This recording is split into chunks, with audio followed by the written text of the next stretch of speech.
जगमोहन जी शुरू करें?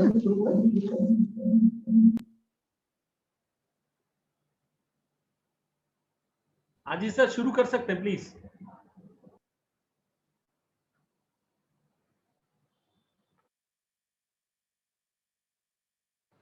नमस्कार। लोक एवं जनजाति कला एवं संस्कृति संस्थान के नए निदेशक के रूप में मैं विनय श्रीवास्तव आप सभी उपस्थित महानुभावों का हार्दिक स्वागत एवं अभिनंदन करता हूं।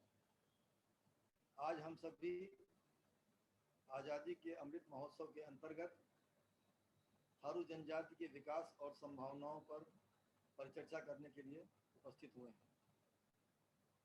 थारू जनजाति उत्तर प्रदेश की सबसे बड़ी जनजाति है। सांस्कृतिक परंपराओं के सतत प्रवाह में थारू जनजाति का अक्षुण्ण योगदान रहा है। थारू जनजाति की समस्त परंपराओं को सुरक्षित रखने एवं उनके विकास की अत्यधिक आवश्यकता है। इस हेतु एक बार पुनः समस्त आमंत्रित महानुभावों से स्टार्ट करें। इस परिचर्चा को प्रारंभ किया जा रहा है। कार्यक्रम का संचालन श्री गोपाल जी द्वारा किया जाएगा। गोपाल जी से अनुरोध है कि कार्यक्रम का प्रारंभ करने का कष्ट करें। नमस्कार, बहुत बहुत धन्यवाद निदेशक महोदय। देश और विदेश से जुड़े सभी दर्शकों का हार्दिक स्वागत और अभिनंदन है। यह वर्तमान वर्ष हम सभी चौरी चौरा शताब्दी वर्ष के रूप में मना रहे हैं। साथ ही यह सुखद संयोग है कि स्वाधीनता के 75 वर्ष पूर्ण हो रहे हैं, तो यह आजादी का अमृत महोत्सव भी मनाया जा रहा है। भारत में लोकतंत्र स्थापित होने के बाद हमारे जनप्रतिनिधियों ने सामाजिक और सांस्कृतिक पुनर्जागरण में महत्वपूर्ण भूमिका निभाई। समाज के हर वर्ग के बहुआयामी उत्थान की योजनाएं बनी और संचालित हुई। इसी श्रृंखला में भारत की जनजातियों को समाज की मुख्य धारा से जोड़ने की दिशा में भी महत्वपूर्ण काम हुए। जनजातियों के सामाजिक ढांचे को विकासोन्मुख बनाने और उनके सांस्कृतिक वैशिष्ट्य को सामने लाने की दिशा में प्रमुख कार्य हुए हैं। संस्कृति विभाग उत्तर प्रदेश शासन की ओर से स्थापित लोक एवं जनजाति कला एवं संस्कृति संस्थान द्वारा उत्तर प्रदेश की कतिपय जनजातियों के सांस्कृतिक विशिष्टताओं को प्रकाश में लाने तथा उनके संरक्षण संवर्धन की दिशा में महत्वपूर्ण कार्य किया जा रहा है। इसी श्रृंखला में आज हम सभी उत्तर प्रदेश की थारू जनजाति विकास और संभावनाएं विषय पर मंथन करेंगे। हम सबके बीच लोक कला व लोक साहित्य से जुड़ी वह विभूतियां हैं जिन्होंने जनजातियों के बीच जाकर उन्हें करीब से देखा, समझा और जाना है। मैं सभी अतिथि वक्ताओं का संस्कृति विभाग उत्तर प्रदेश की ओर से, प्रमुख सचिव महोदय श्री मुकेश कुमार मेश्राम जी की ओर से, निदेशक संस्कृति श्री शिशिर जी तथा निदेशक लोक एवं जनजाति कला एवं संस्कृति संस्थान श्री विनय श्रीवास्तव जी की ओर से स्वागत एवं अभिनंदन करता हूं। थारू जनजाति को समाज की मुख्य धारा से जोड़ने की दिशा में बहुत सारे कार्य हुए हैं और उनके विकास पर अभी चर्चा होगी और क्या संभावनाएं हैं। इन विद्वान वक्ताओं के जो वक्तव्य होंगे उससे जो निष्कर्ष निकलेगा वह हम सबका पाथेय बनेगा और यह प्रयास होगा कि उस दिशा में हम आगे बढ़ें। मैं बड़े आदर और सम्मान के साथ लोक विदुषी डॉक्टर विद्या बिंदु सिंह जी को आमंत्रित करता हूं कि आज के विषय पर बीज वक्तव्य से इस आयोजन का शुभारंभ करें। आदरणीय डॉक्टर विद्या बिंदु सिंह। सबको नमन। संस्कृति विभाग की और इस संस्था की ओर से ये जो आयोजन हुआ बड़ा ही आवश्यक और सामयिक है। हम जनजातियों के प्रति जो हमारा दायित्व था, आज़ादी के बाद योजनाएं तो बनी, लेकिन उतनी उनको जो है परिणति नहीं मिली जितनी अपेक्षित थी। और मैं आभार व्यक्त करना चाहती हूँ कि जिस आत्मीय भाव से वर्तमान समय में 75वें वर्ष आज़ादी के अमृत महोत्सव के अवसर पर नई योजनाएं जो बनी हैं, उनके प्रति हम आश्वस्त होना चाहेंगे कि योजनाएं पूरी होंगी, सार्थक होंगी और इन जनजातियों को मुख्यधारा से जोड़ने में सफल होंगी।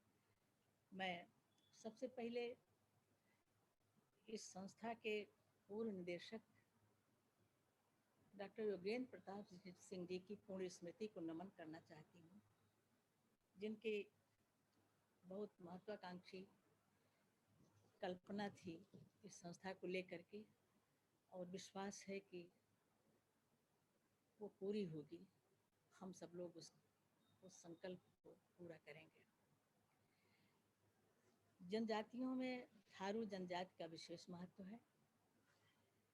उनकी कला, संस्कृति और परंपराओं के प्रति उनका जो गहरा लगाव है, वो सबका ध्यान बराबर आकृष्ट करता है। प्रकृति के प्रति उनकी गहरी संवेदना उनके लोक नृत्यों, गीतों और कलाओं में बराबर देखी जा सकती है। उनकी जो अपनी विशेष शैली है, उनका रहन सहन, सरल जीवन की शैली, वेशभूषा सभी प्राकृतिक जीवन शैली से मेल खाती है। उनके नर्तकों की वेशभूषा में रंगों का जो चयन होता है और प्रकृति से प्राप्त सज्जा सामग्री इस बात का प्रमाण है कि वे प्रकृति को स्वयं से अभिन्न मानते हैं, प्रकृति को जीते हैं। वृक्ष पूजा का उनके यहाँ विशेष महत्व है। थारू जनजाति उत्तराखंड, नेपाल के तराई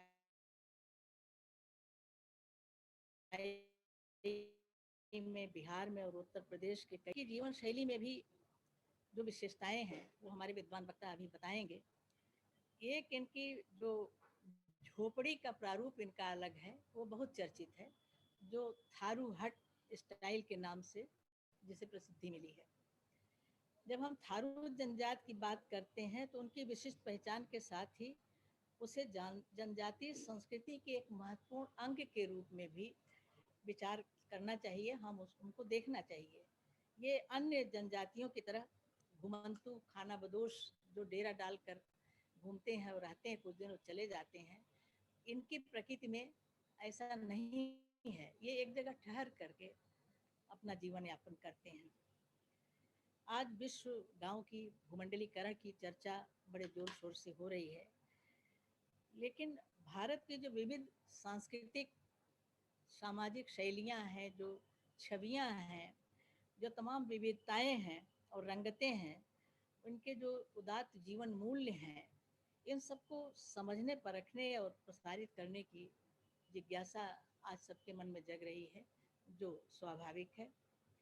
संस्कृति का जो आचार विचार इन जनजातियों में मिलता है, परंपरा, रीति रिवाज और साहित्य कला सौष्ठव, आकर्षण, कौतूहल का विषय बनता है।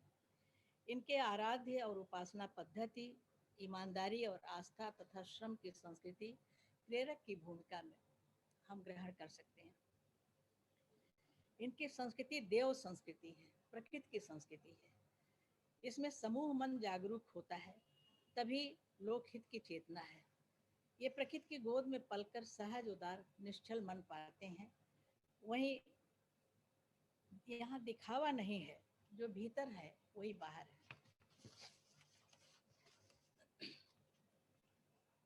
जनजातियों में आदिम संस्कृति के बीज मूल रूप से आज भी विद्यमान है।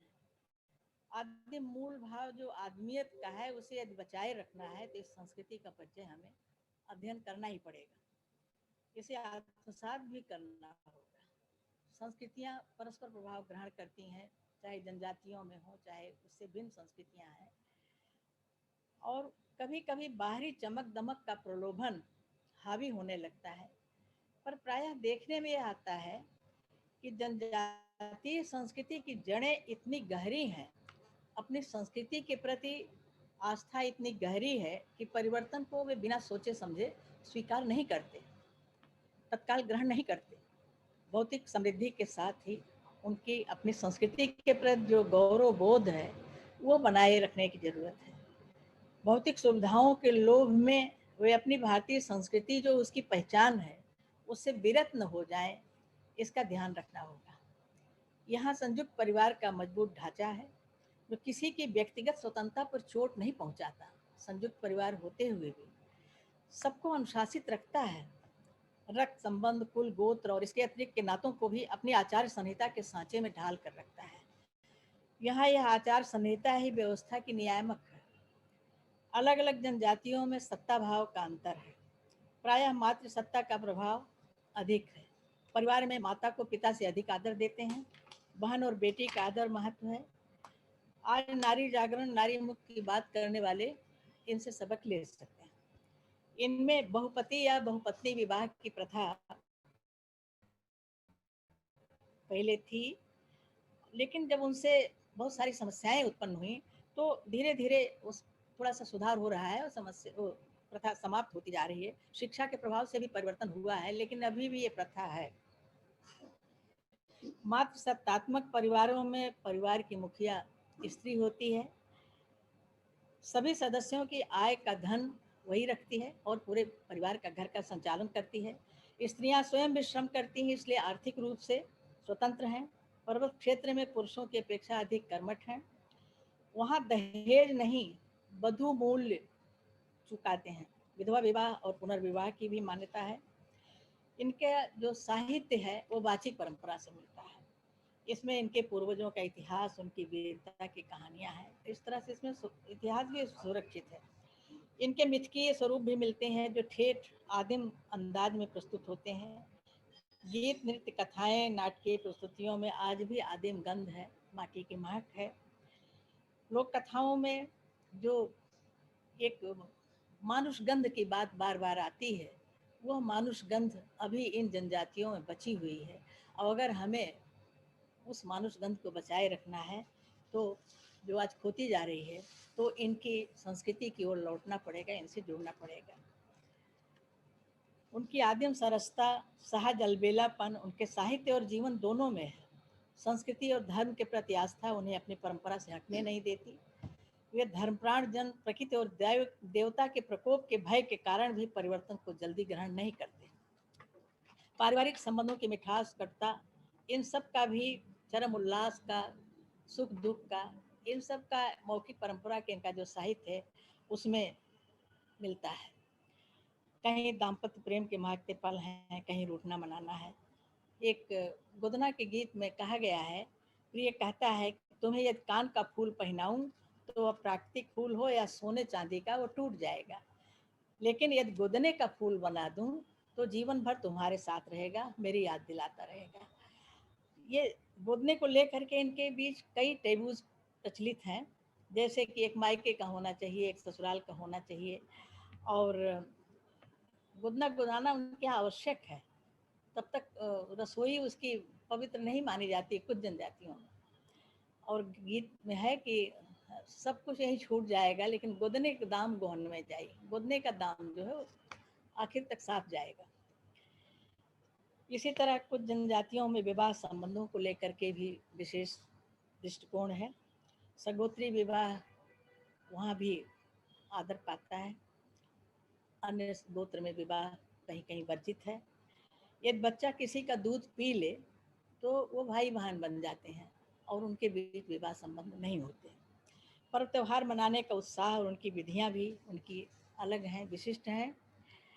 और 16 संस्कारों में से कुछ का ही प्रचलन अब बचा है।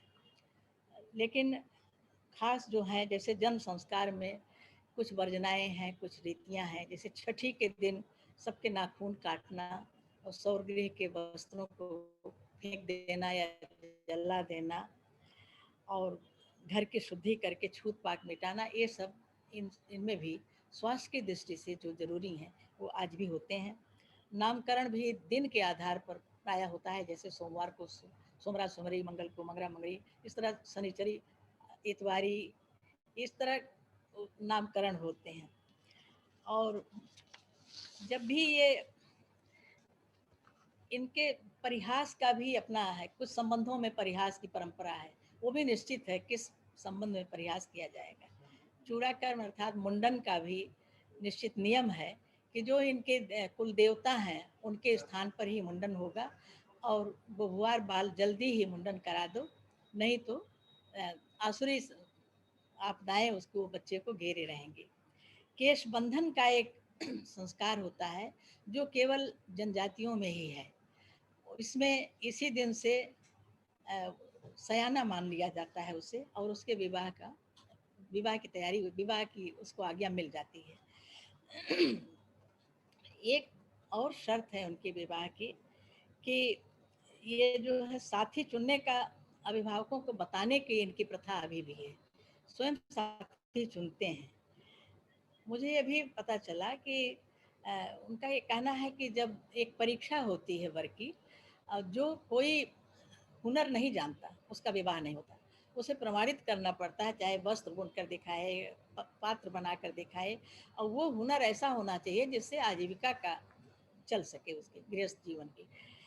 और कुछ युवा संगठन है, इनके युवा घर हैं, जिसमें अलग अलग जनजातियों में अलग अलग हैं, जैसे मुड़िया के घोटुल हैं, बुंडा और हो आदि के गतियोरा हैं, उराओं का घुमकुरिया है, भुइया आदि का घनरवासा है, अंगामी नागाओं का केई हुकी है, आओ नागाओं का यो आदि है।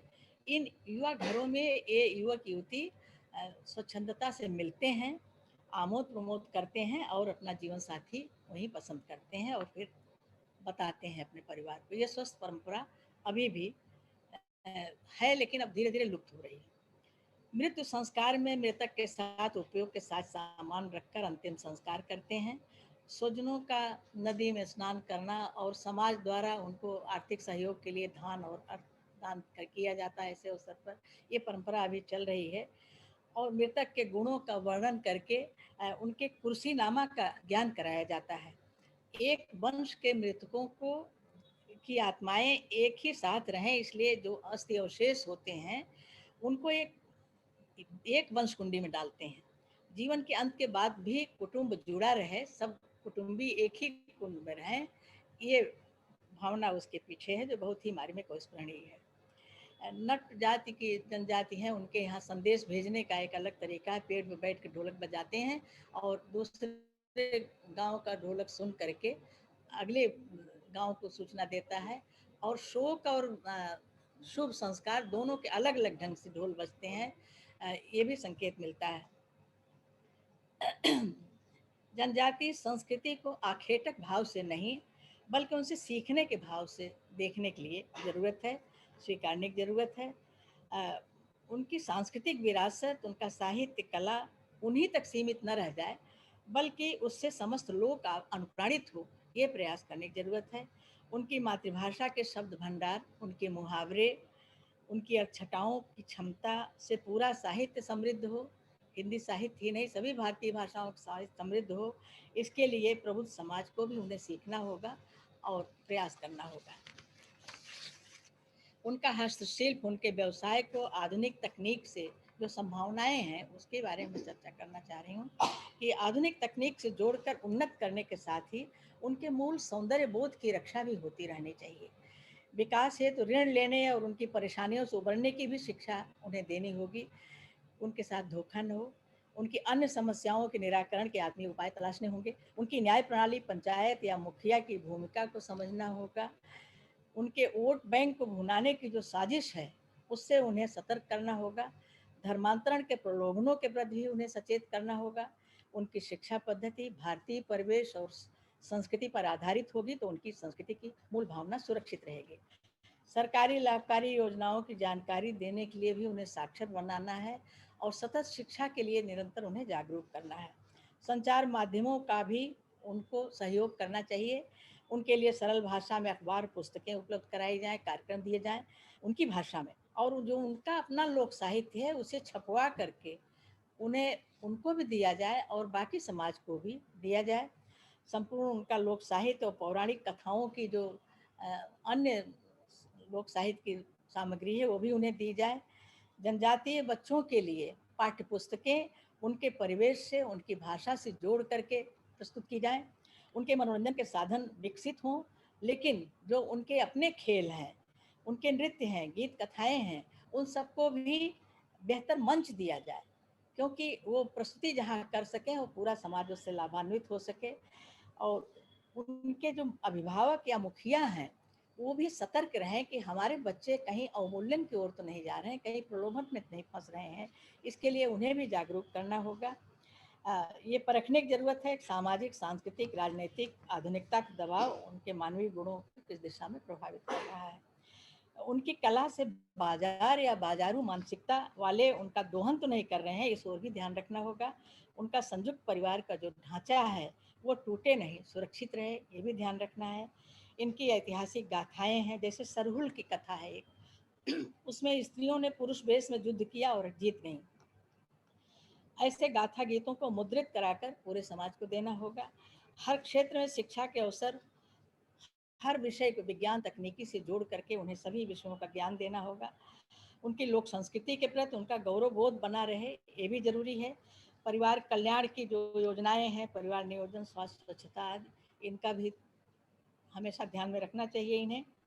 और ये सुरक्षित नहीं बल्कि उनको संग्रहालय में सुरक्षित करने की नहीं बल्कि जीवन व्यवहार में उन्हें उतारने की ज़रूरत है। मुख्य धारा तभी वो जुड़ पाएंगे। उनकी मान्यताएं या लोक विश्वास केवल अंधविश्वास नहीं है, इसका भी हमें, सड़ी गली परंपराएं नहीं, उसमें बहुत ही अच्छे वैज्ञानिक तथ्य हैं, उसे मानना पड़ेगा। ये संस्कृति है जो नारी की शक्ति को जानती है।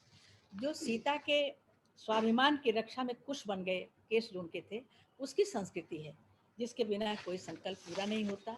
आज प्रकृति से कटकर हम जो दुष्परिणाम भोग रहे हैं उसके लिए हमें इनकी संस्कृति से, इनकी सभ्यता से जुड़ना होगा, तब हम प्रकृति के महत्व को समझ सकेंगे। उनकी लोक गाथाओं में जो अद्भुत कल्पना शक्ति है उसे भी जानना होगा। बहुत ही विनम्र भाव से इनके पास जाना होगा कुछ लेने के लिए, और उनके परिवेश के अनुकूल परिस्थितियों में उनकी कला का प्रदर्शन होना चाहिए। और लोक नृत्य और लोकनाट्य सहज ढंग से नहीं प्रस्तुत हो पाते अगर उन्हें कृत्रिम वातावरण मिलता है, इसलिए उनका जो अपना प्राकृतिक परिवेश में उनकी कला का मंचन और प्रदर्शन होना चाहिए।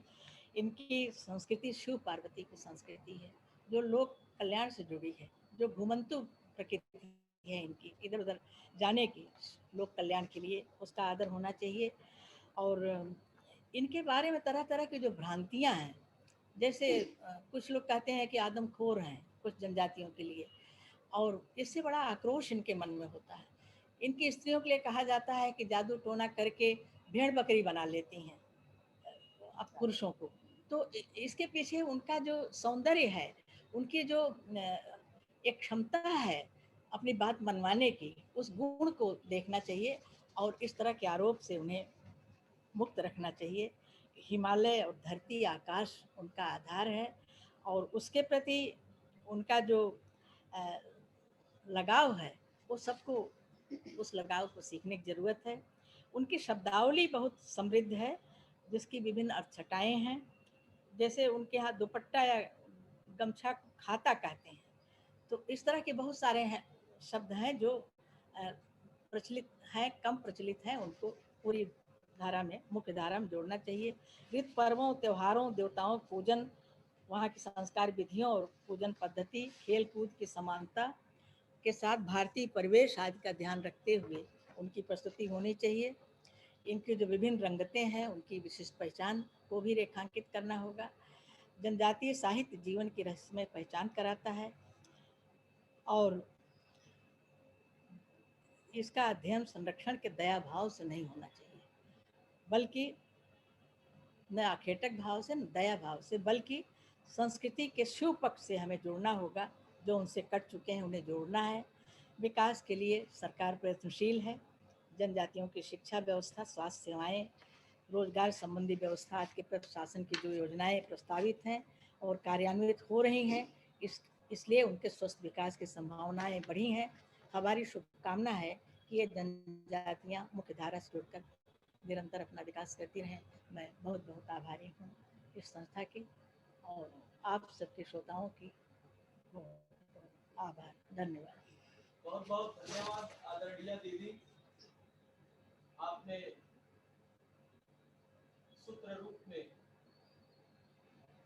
जो जनजातीय समाज के कल्याण का जो खाका खींचा है, हमें विश्वास है लोक एवं जनजाति कला एवं संस्कृति संस्थान इस पर आगे विचार विमर्श कर कार्य योजना तैयार करेगा।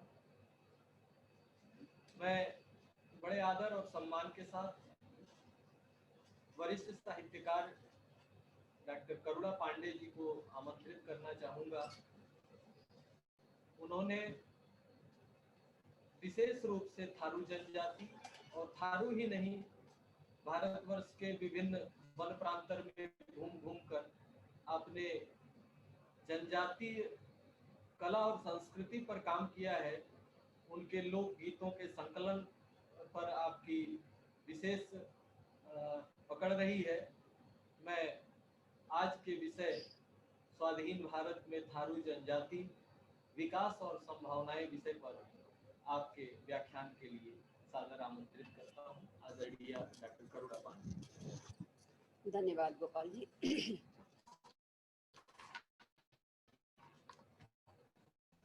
चौरा-चौरी शताब्दी महोत्सव एवं आज़ादी के अमृत महोत्सव की पावन बेला में लोक एवं जनजाति कला और संस्कृति संस्थान के सम्मिलित प्रयासों के सामयिक एवं महत्वपूर्ण विषय पर मुझे अवसर दिया गया। इसके लिए मैं संस्थान के निदेशक आदरणीय श्री विनय श्रीवास्तव जी, विशेष सचिव आदरणीय श्री आनंद कुमार जी, संस्कृति विभाग के निदेशक आदरणीय श्री शिशिर जी, संस्कृति विभाग के प्रमुख सचिव आदरणीय श्री मुकेश कुमार मेश्राम जी की आभारी हूँ। मंच पर उपस्थित आदरणीय डॉक्टर सूर्य प्रसाद दीक्षित जी जो मेरे प्रेरणा स्रोत हैं, आदरणीय डॉक्टर विद्या बिंदु दीदी जो मेरी मार्गदर्शिका हैं, अपनी विशिष्ट शैली के लिए प्रसिद्ध डॉक्टर राम प्रताप यादव जी, अपने चित्रों से दृश्य को जीवंत करने वाली प्रिय बहन दीपा रघुवंशी जी और इस कार्यक्रम से जुड़े सभी आत्मजन को मैं नमन करती हूँ, प्रणाम करती हूँ। आज का विषय स्वाधीन भारत में थारू जनजाति विकास एवं संभावनाएं हैं। जिन विषयों को दीदी ने बताया है मैं उनको छोड़ती जाऊंगी क्योंकि दोहराने से कोई फायदा नहीं है। सबसे पहले हमें थारुओं का थोड़ा सा जीवन शैली और उनके जो तौर तरीके उनको समझना होगा। भारतीय समाज में जनजाति से आश्रय वन्य जाति, गिरिजन, आदिवासी, आदिम जाति से है जो जंगल में निवास करते हुए प्राकृतिक संसाधनों से अपना जीवन व्यतीत करते हैं। 1961 में इनको जनजाति का दर्जा दिया गया। थारू एक रहस्यपूर्ण जाति है। थारुओं की आबादी हिमालय की तराई में तथा नेपाल की पूर्वी सीमा नदी मेची से लेकर पश्चिमी सीमा नदी महाकाली तक तराई के समतल मैदान में तथा राप्ती उपत्यका के मित्री मधेश चितौन में सबसे घनी है। बिहार में थारू विशेष रूप से चंपारण और मुजफ्फरनगर जिलों में निवास करते हैं। उत्तराखंड में नैनीताल जिले में जड़ोड़ मिट्टी वाले हिमालय के उपपर्वतीय भाग तथा उत्तर प्रदेश के तराई वाले भाग में थारुओं का निवास है। कुछ थारू लखीमपुर जिले में भी निवास करते हैं। गोरखपुर, बस्ती, गोंडा, बहराइच में भी थारू पाए जाते हैं। थारू शब्द से विभिन्न क्षेत्रों में बसे हुए थारुओं में एकता का बोध होता है, परंतु वास्तविकता यह है कि थारू बहुत तरह के होते हैं जिनमें परस्पर न तो रोटी बेटी का संबंध है और न ही इनकी सांस्कृतिक विरासत एक सी है। श्री प्रफुल्ल कुमार सिंह ने 14 प्रकार के थारुओं का उल्लेख किया है। मोरंगिया, कोचिला, भटकामिया, रजघरिया, रोतार, खरहर, हलजरिया, मंझरिया, केवारी, राना, लमपुरिया, चितोनिया, डंगोरा और नवलपरिया। इसके अलावा मातृका प्रसाद कोइराला ने खोटा तथा मोहन चंद उप्रेती ने बोक्सा थारू का उल्लेख किया है। ऊधम सिंह नगर में गडौरा, धंगरा और गुसाई थारू मिलते हैं। उत्तराखंड के थारू राणा थारू हैं, जो राणा प्रताप को अपना पूर्वज मानते हैं और राजस्थान को अपनी मातृभूमि। इनकी वंश परंपरा, रीति रिवाज, विश्वास, भाषा आदि अन्य थारुओं से भिन्न है। लखीमपुर के थारू नेपाल की सीमा के अधिक निकट हैं, अतः इनके रहन सहन, भाषा और संस्कृति पे नेपाल के थारुओं का प्रभाव है। श्रीमती कमला सांस्कृत्यायन ने थारुओं का संबंध मौन, खमेर और किरात जाति से माना है। श्री नेत्र सिंह रावत ने थिरकते थारू नाम के लेख में लिखा है कि थारू राजस्थान के रहने वाले हैं। चित्तौड़ पर मुसलमानों के आक्रमण होने पर राजपूतों ने अपनी पत्नी, माँ, बेटियों को क्षत्रियेतर जाति के नौकर चाकरों के साथ तराई के जंगल में भेजा था। कालांतर में इन स्त्रियों का संबंध साथ के पुरुष वर्ग से जुड़ गया। इस संबंध से जो संतान उत्पन्न हुई वह थारू कहलाई और एक नई वंश परंपरा का प्रारंभ हुआ। 98% थारू यह मानते हैं कि चित्तौड़ के राजवंश से वो उनका संबंध है। 16वीं शताब्दी में 12 राणाओं के जत्थे को जिस स्थान पर आश्रय मिला वह स्थान 12 राणा गांव कहलाया। यह गांव खटीमा से 12 मील दूर है। श्री जी.के. अग्रवाल ने थारुओं की उत्पत्ति मंगोल और पहाड़ी जातियों के संपर्क से मानी है। कुछ विद्वानों ने थारू शब्द के आधार पर थारुओं का मूल स्थान खोजने की कोशिश की। श्री राजीव लोचन शर्मा का विचार है कि थारू शब्द थार से बना है। राजस्थान में अरावली पर्वत श्रेणी से लेकर सिंधु नदी के बेसन तक जो मरुस्थल है वह थार कहलाता है। निश्चित ही यहाँ के रहने वाले लोग थारू कहे गए। जितना भी थारू शब्द की विवेचना करते हैं, एक असमंजस की स्थिति हमारे सामने आती है। पर यह तो स्पष्ट है कि थारू एक मानवीय वर्ग या जाति का नाम है। यह तर्क प्रस्तुत करना कि थारू शब्द संस्कृत का कोई प्राचीन नाम है निरर्थक जान पड़ता है। हाँ, ये तर्क दिया जा सकता है कि इस जाति का नामकरण संस्कृत के पंडितों के द्वारा किया गया है, अतः इसकी संस्कृत व्युत्पत्ति क्यों न ढूंढी जाए। संस्कृत के इस्त्र धातु के अर्थ ढकना, फंसना, छितराना आदि हैं। इस धातु में उणादयो बहुलम के अनुसार कृत अर्थ में उण प्रत्यय करके इस्तारु शब्द सिद्ध होता है।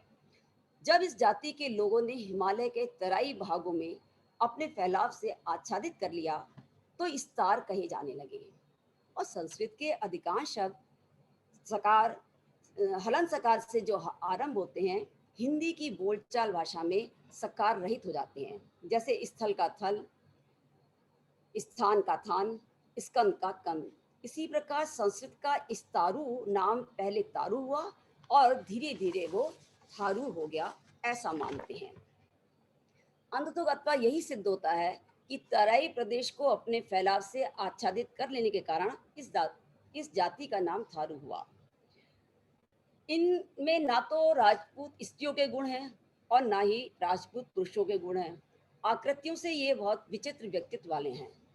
D.M. मजूमदार ने races and culture of India में लिखा है कि थारू जनजाति शारीरिक गठन की दृष्टि से हिंदुओं की नीची जाति से के लोगों से, मुखाकृति में हबूड़ों और फंटुओं से तथा नासिका की आकृति में हिंदुओं की ऊंची जातियों से मिलते जुलते हैं।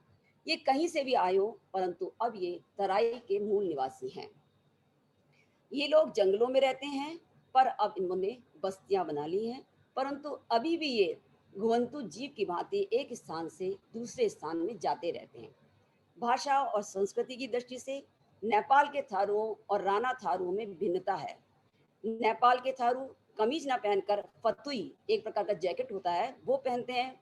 फतुई में चांदी की चवन्नी और अठन्नी को बटन की जगह लगाते हैं। स्त्रियां सर पर इंदुलीदार जूड़ा बांधती हैं। उनका लहंगा घुटनों तक होता है, ऊंचा होता है, और ये फतुई के नीचे अंगिया अवश्य पहनती हैं। थरुहाट के जो थारू हैं वो नीची धोती पहनते हैं। उनकी स्त्रियां का जो लहंगा होता है बहुत नीचा होता है और चोटी बनाती हैं। थरवाड़ के थारू और नेपाल के थारू में कोई रोटी बेटी का संबंध नहीं है। ये लोग सीधे सरल ईमानदार होते हैं तथा भीरू प्रकृति के होते हैं। ये अपने समाज के बाहर मिलना जुलना पसंद नहीं करते हैं, अपने में मस्त रहते हैं। ये लोग नाटे कटके होते हैं, त्वचा का रंग भूरा होता है और आंखें तिरछी होती हैं। शारीरिक विशेषताओं की दृष्टि से थारू में वर्ण संकरता के प्रमाण मिलते हैं। इनकी स्त्रियों के बाल लंबे और काले होते हैं। थारू अपनी प्रकृति के साथ साथ अपनी वेशभूषा से भी पहचाने जाते हैं। उनकी वेशभूषा भौगोलिक पर्यावरण के अनुकूल है, क्योंकि थारू स्त्रियों को श्रम करना पड़ता है, तो जो उनकी वेशभूषा है वो उनको फुर्ती और स्फूर्ति देती है। थारू स्त्रियां शिक्षा से दूर हैं, इसलिए उनकी पोशाक में अभी आधुनिक वेशभूषा का बहुत प्रभाव नहीं पड़ा है। ये अपने घरों को मिट्टी, घास, गोबर, खड़िया और गेरू से सजाते हैं। त्योहार के अवसर पर ये विशेष सजावट करते हैं। घर के बाहर देवी देवताओं के चित्र बनाते हैं। अगर हम इनकी भाषा को देखें, क्योंकि ये लोग अलग अलग क्षेत्र में बसे हैं, तो उस क्षेत्र की भाषा विशेष से ये जुड़ गए हैं, इसलिए अलग अलग क्षेत्र के लोग अलग अलग भाषा बोलते हैं। सामान्यतः उर्दू, मैथिली, भोजपुरी, कुसुंडा, संथाली भाषा बोलते हैं। थरुहाट के थारुओं की भाषा ब्रजी, कन्नौजी और खड़ी बोली का सम्मिश्रण है, जबकि नेपाली थारुओं की भाषा नेपाली अथवा किरात है। धर्म के मामले में हम देखते हैं तो थारू दार्शनिक तो नहीं है, परंतु संसार को मिथ्या मानते हैं। हिंदू धर्म, बौद्ध धर्म और अपने परंपरागत विश्वासों को ये मानते हैं। थारू में धर्म का आदिम रूप जीववाद, पुनर्जन्म, संसार की असारता के रूप में पाया जाता है। ये प्रकृति पूजा में विश्वास करते हैं। भय के क्षणों में ये मंत्रों की शरण लेते हैं। थारू में जो वर्ग देवताओं की या मंत्रों की, जादू टोनों के से संबंधित होते हैं, उसे भरारा कहते हैं। आम का पेड़ इनके यहाँ बहुत पवित्र माना जाता है। भवानी के आगे बलि देने की प्रथा है। ये लोग वेदों को नहीं मानते हैं, लेकिन रामचंद्र, हनुमान, कृष्ण, सुदामा आदि की कथाओं को सुनते भी हैं और उसका नाटक के रूप में खेलते भी हैं। लेकिन ये वेदों को नहीं मानते हैं और भूत प्रेत में विश्वास करते हैं। मृत्यु के बाद आत्मा किस योनि में गई है, इसको जानने के लिए दिवाली की रात में इस कोने में कहीं पर राख फैला देते हैं। अगले दिन सुबह उठ करके उस राख में जो आकृति बनती है, उसके आधार पर ये समझ जाते हैं कि इनके मृतक किस योनि में गए हैं। उनका कहना है कि जिसने भी शरीर धारण किया है उसको सुख और दुख दोनों मिलेंगे। एक गीत में बहुत सुंदर वर्णन है, हम जानी हम ही पर बीती, देह धराई सब ही पर बीती, चंदा रे सूरज दोनों तपे सुरग में, एक दिन गहन उन्हों को घेरे, देह धराई सभी पर बीती। बहुत लंबा इसका वो है। उदर पूर्ति के लिए थारू कृषि का कार्य, मछली मारना और शिकार करते हैं। जब से शिकार में पाबंदी लगी है, तब से ये दूसरे व्यवसायों की तरफ मुड़ गए हैं। थारू स्त्रियां आर्थिक क्षेत्र में पुरुषों को हाथ बटाती हैं, खेतों में काम करती हैं, टोकरी और रस्सी बनाती हैं। जब से सरकार ने बांध परियोजना बनाई है, थारू स्त्रियां और पुरुष दोनों ही मजदूरी का काम करने लगे हैं। इसके अलावा मिस्त्रीगिरी, बढ़ईगिरी, पशुपालन, मुर्गी पालन भी ये करते हैं। ये ज़्यादातर तराई में रहते हैं और तराई में चावल की खेती के लिए बहुत उपयुक्त है, इसलिए चावल इनका मुख्य भोजन है। इनके लोकगीतों में उड़द की दाल, फुलके और भात का भी वर्णन हुआ है। जैसे काहे का दार काहे को फुलका, काहे को भात पकाए जीरामा, उड़द की दार गेहूं का फुलका, झिलमा को भात पकाए जीरामा। मनोरंजन को अगर हम देखते हैं तो विभिन्न त्योहारों और संस्कारों पर ये मस्त होकर लोकगीत और नृत्य के साथ मनोरंजन करते हैं और त्योहार का आनंद लेते हैं। जीवन के प्रत्येक क्षेत्र में जो गीत हैं वो इनके साथी हैं। थारू में हिंदुओं की भांति 16 संस्कार नहीं होते, केवल 3 संस्कार होते हैं। वे हैं जन्म, विवाह और मृत्यु। डॉक्टर सत्येन ने मानव जीवन की 3 प्रमुख घटनाएं इनको कहा है। थारुओं में जन्म के समय के गीत नहीं होते हैं, लेकिन छठी या साठी के गीत अवश्य गाए जाते हैं। इस तरह हर त्योहार के गीत, बाल गीत, झिंझी के गीत, हन्ना के गीत, जादू के गीत, तीज के गीत, सभी प्रकार के गीत थारू में बहुत प्रचलित हैं। वाद्य यंत्रों में ढोलक, मृदंग, खंजड़ी और झांझ का प्रयोग करते हैं। अन्य लोक कलाओं की भांति वाद्य यंत्र भी किसी शास्त्रीयता के बंधन को स्वीकार नहीं करते हैं। नृत्य स्वांग इनकी प्रिय कला है, मानव सौंदर्य प्रिय है। थारू स्त्रियां भी मस्तक पर बंदी नामक आभूषण पहनती हैं, गले में हंसुली और हरवा पहनती हैं, पैरों में पैदा नाम का आभूषण, अंगुलियों में बिछिया पहनती हैं, हाथों में अंगूठी, नाक में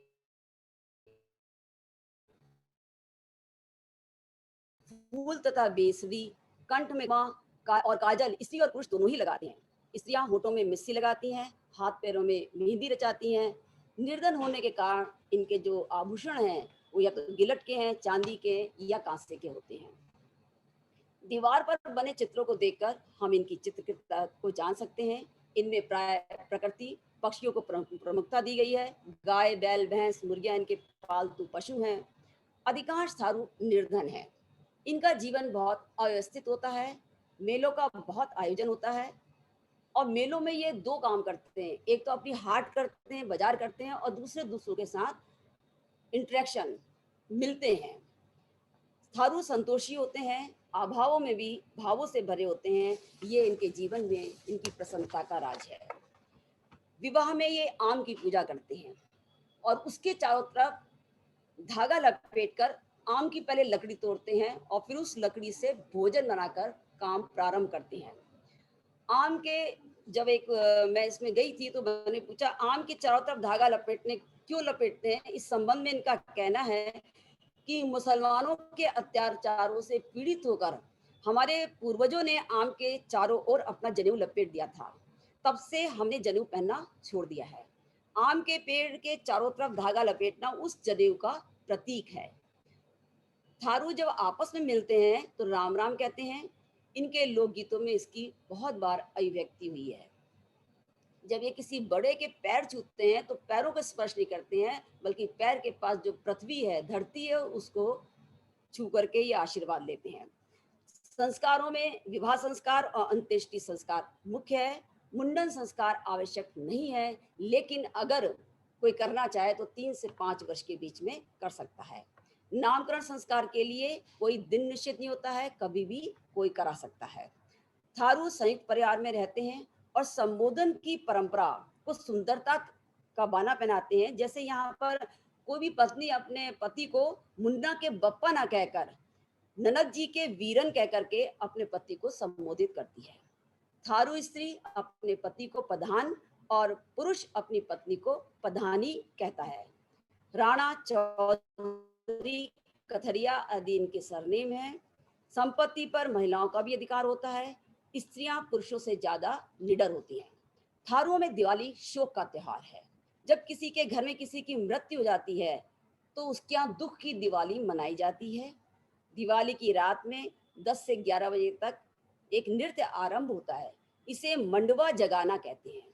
इसमें स्त्रियां भाग नहीं लेती हैं और जो गीत गाए जाते हैं वो शांत रस प्रधान होते हैं। थारू नर्तक अपनी थिरकन से संपूर्ण दुख को आत्मसात कर जागरण का संदेश देता है। होली इनका लिए बहुत ही उत्साह वाला त्योहार है। होली पर थारुओं का अंग अंग थिरकने लगता है। वह मस्त होकर के नृत्य करते हैं। स्त्री और पुरुष दोनों साथ साथ नृत्य करते हैं और इस नृत्य को खिचड़ी नृत्य कहा जाता है। थारू समाज में विवाह के लिए कुटुंब की सामाजिक और आर्थिक स्थिति देखी जाती है और लड़की वाले को निनहारिया, वर पक्ष वाले को बरातिया और जो मध्यस्थ होते हैं उन्हें मजपतिया कहा जाता है। पहली रस दिखनौरी की होती है और गौने को चाला कहते हैं। थारू में अतिथि सत्कार बहुत प्रसिद्ध है। अतिथि सेवा के लिए बहुत प्रसिद्ध हैं। बिना भोजन किए अतिथि कोई विदा नहीं करते हैं। मैं इसके कई बार भोगा है मैंने, और मन ना करने पर भी मुझको कुछ ना कुछ लेना पड़ा। मित्रता की वो मिताई कहते हैं और मित्र को दिलवर कहते हैं। अब ये तो इनके छोटे बहुत संक्षिप्त मैंने आप लोगों को बताया। विकास के बारे में कि विकास बहुत हुआ है, लेकिन अभी भी शैक्षिक विकास अपेक्षाकृत कम हुआ है।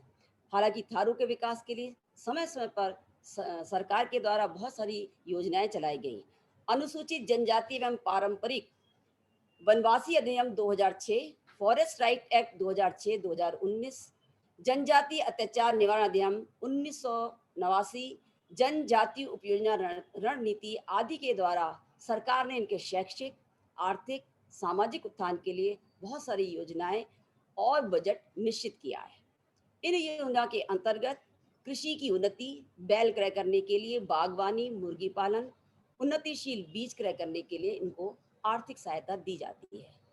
इनकी शिक्षा के लिए जो स्कूल खोले गए वो आश्रम पद्धति पे, छात्रावास उसमें है और उसका सारा जो खर्च है वो हमारी सरकार उठाती है। अब थारुओं की बस्ती का विशेष विकास हो रहा है, आवागमन के साधनों का विस्तार हुआ है। थारू समाज को शिक्षित करने के लिए और उनके सांस्कृतिक विकास के लिए अमरकंटक का इंदिरा गांधी जनजातीय विश्वविद्यालय, इसको भी हमारी उत्तर प्रदेश सरकार ने यहाँ पर अपना एक सेंटर, एक केंद्र खोलने के लिए कहा है। अमरकंटक का विश्वविद्यालय जनजाति की संस्कृति, कला, साहित्य और शिक्षा की लौ लगाने में बहुत अच्छे स्तर पर काम कर रहा है। इसमें 12 संकायें हैं और 32 विभाग हैं। देवीपाटन मंडल में जनजाति के विकास के लिए इनके गांव को राजस्व गांव का नाम दिया गया है। लखीमपुर, बलरामपुर, बहराइच, पीलीभीत समेत राज्य के वो सारे गांव जहां पर थारू जनजाति निवास करती है अब वन विभाग की स्टे होम स्कीम से जुड़ रहे हैं। वन निगम इन लोगों के प्राकृतिक रूप से बने आवास पर पर्यटकों को स्टे करवाने की योजना शुरू कर रही है। थारू समुदाय और सैलानियों के बीच कैसे बात की जाए, कैसे उनके आवभक्त की जाए, इसके तरीके सिखाए जाएंगे। पर्यटकों को जंगल घुमाने, वहाँ की वनस्पतियों के विषय में जानकारी देने, सुरक्षा, सफाई और प्रकृति की सभी बातों को ये जनजाति के लोग पर्यटकों को देंगे, जिससे इनमें आत्मविश्वास, कॉन्फिडेंस आएगा और पर्यटकों को इनकी संस्कृति की जानकारी मिलेगी और इनकी संस्कृति, खान पान, वेशभूषा सब जगह फैलेगी, जिससे इन लोगों में आत्मचेतना आएगी और ये मुख्य धारा से जुड़ेंगे। इनको रोजगार मिलेगा और पर्यटकों को कुछ नया देखने को, सुनने को मिलेगा।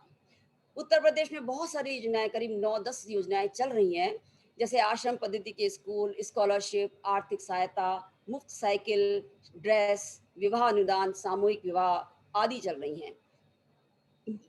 थारू महिलाओं के हाथ में बहुत हुनर है। अब ये कुश की मुलायम घास से टोकरी, फूलदान, श्रृंगारदान आदि चीजें बनाती हैं। स्वयं सहायता समूह की महिलाओं के द्वारा इन उत्पादों को मलेशिया और अन्य देशों में भेजा जाता है, निर्यात किया जा रहा है।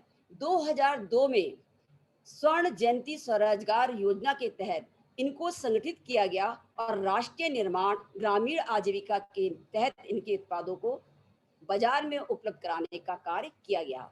देश भर में लगने वाले सरस मेले, दिल्ली के प्रगति मैदान में लगने वाले स्टॉल इनके उत्पाद देखे जा सकते हैं। सितारगंज ब्लॉक के नकुलिया गांव की लक्ष्मी और दुर्गा के स्वयं सहायता समूह की सदस्य बब्बी राणा से जब मैंने बातचीत की तो उन्होंने बताया कि हम कुश घास से निर्मित चीजें बनाते हैं। कुश घास से बने सामान सुंदर, मुलायम और रंगीन होते हैं। ये घास नदियों के आसपास मिलती है, बरसात में हम इनको इकट्ठा कर लेते हैं। इसका वैज्ञानिक नाम एर्गास्टिक साइनोसोरिडस है। इसकी पत्तियां तीखी, नुकीली, कटीली होती हैं। ये पानी में खराब नहीं होती हैं। ये बहुत पवित्र मानी जाती हैं। इसकी चटाई पूजा के काम आती है। शिक्षा के क्षेत्र में अभी काफी काम करना बाकी है, पर अब ये लोग पढ़ाई के महत्व को समझने लगे हैं। प्रौढ़ शिक्षा का भी प्रबंध किया गया है। थारू के गांव में सरकारी स्कूल और सहायता केंद्र खोलने से बहुत अंतर आ गया है। अब ये लोग प्रकृति के करीब रहने से उसकी हर हलचल से वाकिफ होते हैं। हमको किस प्रकार, जो दीदी ने बताया उसके अलावा मैं बता रही हूँ कि क्या कर सकते हैं। प्राकृतिक उपादानों को कैसे संरक्षित किया जाए, अगर हम इस दिशा में उनकी मेधा का उपयोग करेंगे तो सार्थक प्रयास होगा। यह बहुत मेहनती, लगनशील और ईमानदार होते हैं। इनके गुणों को हम वन विभाग, कृषि, पशुपालन में उपयोग कर सकते हैं। थारू स्त्रियों की कला और काश्तकारी बहुत हुनरमंद है, लेकिन एक काम है कि सरकार को इनकी सुरक्षा को लेकर के विशिष्ट ध्यान देना पड़ेगा। किसी भी समुदाय का मन उसके लोक गीतों में बसता है, इसलिए उनके गीतों और इनके नाटकों को हमें जंगल की खो से बाहर निकाल कर बाहर लाना होगा। हमें उनके मन को समझने के लिए उनके लोक गीतों को सहेजना होगा। उनकी परंपरा, उनके समाज का मनोविज्ञान, संस्कार, सभी कुछ हमें लोक गीतों के माध्यम से अच्छी तरह मिल सकते हैं। जब उनके गीतों को, उनकी परंपराओं को मान लेंगे तो उनकी झिझक दूर होगी और वह मुख्य धारा से स्वतः ही जुड़ते चले जाएंगे। एक बात और, डिजिटल फॉर्म में उनके गीतों की धरोहर को समझना भी जरूरी है, क्योंकि कहीं विकास की आंधी में ये खो गए तो फिर नहीं मिलेंगे। मैंने बहुत ही शॉर्ट में, बहुत संक्षेप में थारू के विषय में समय की सीमा को देखते हुए जो अपने मत व्यक्त किए हैं, आप सब लोगों ने इसे बहुत ध्यानपूर्वक सुना। कोई त्रुटि हो गई तो मैं क्षमा याचना के साथ पुनः आप सबका आभार व्यक्त करती हूँ। धन्यवाद, प्रणाम।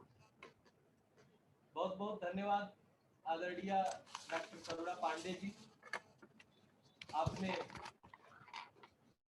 थारू जनजाति को लेकर जितनी भी बातें कही हैं, निश्चित रूप से उत्तर प्रदेश सरकार, भारत सरकार और जो भी दर्शक हम सबसे जुड़े हैं उन तक ये बात पहुंच रही है।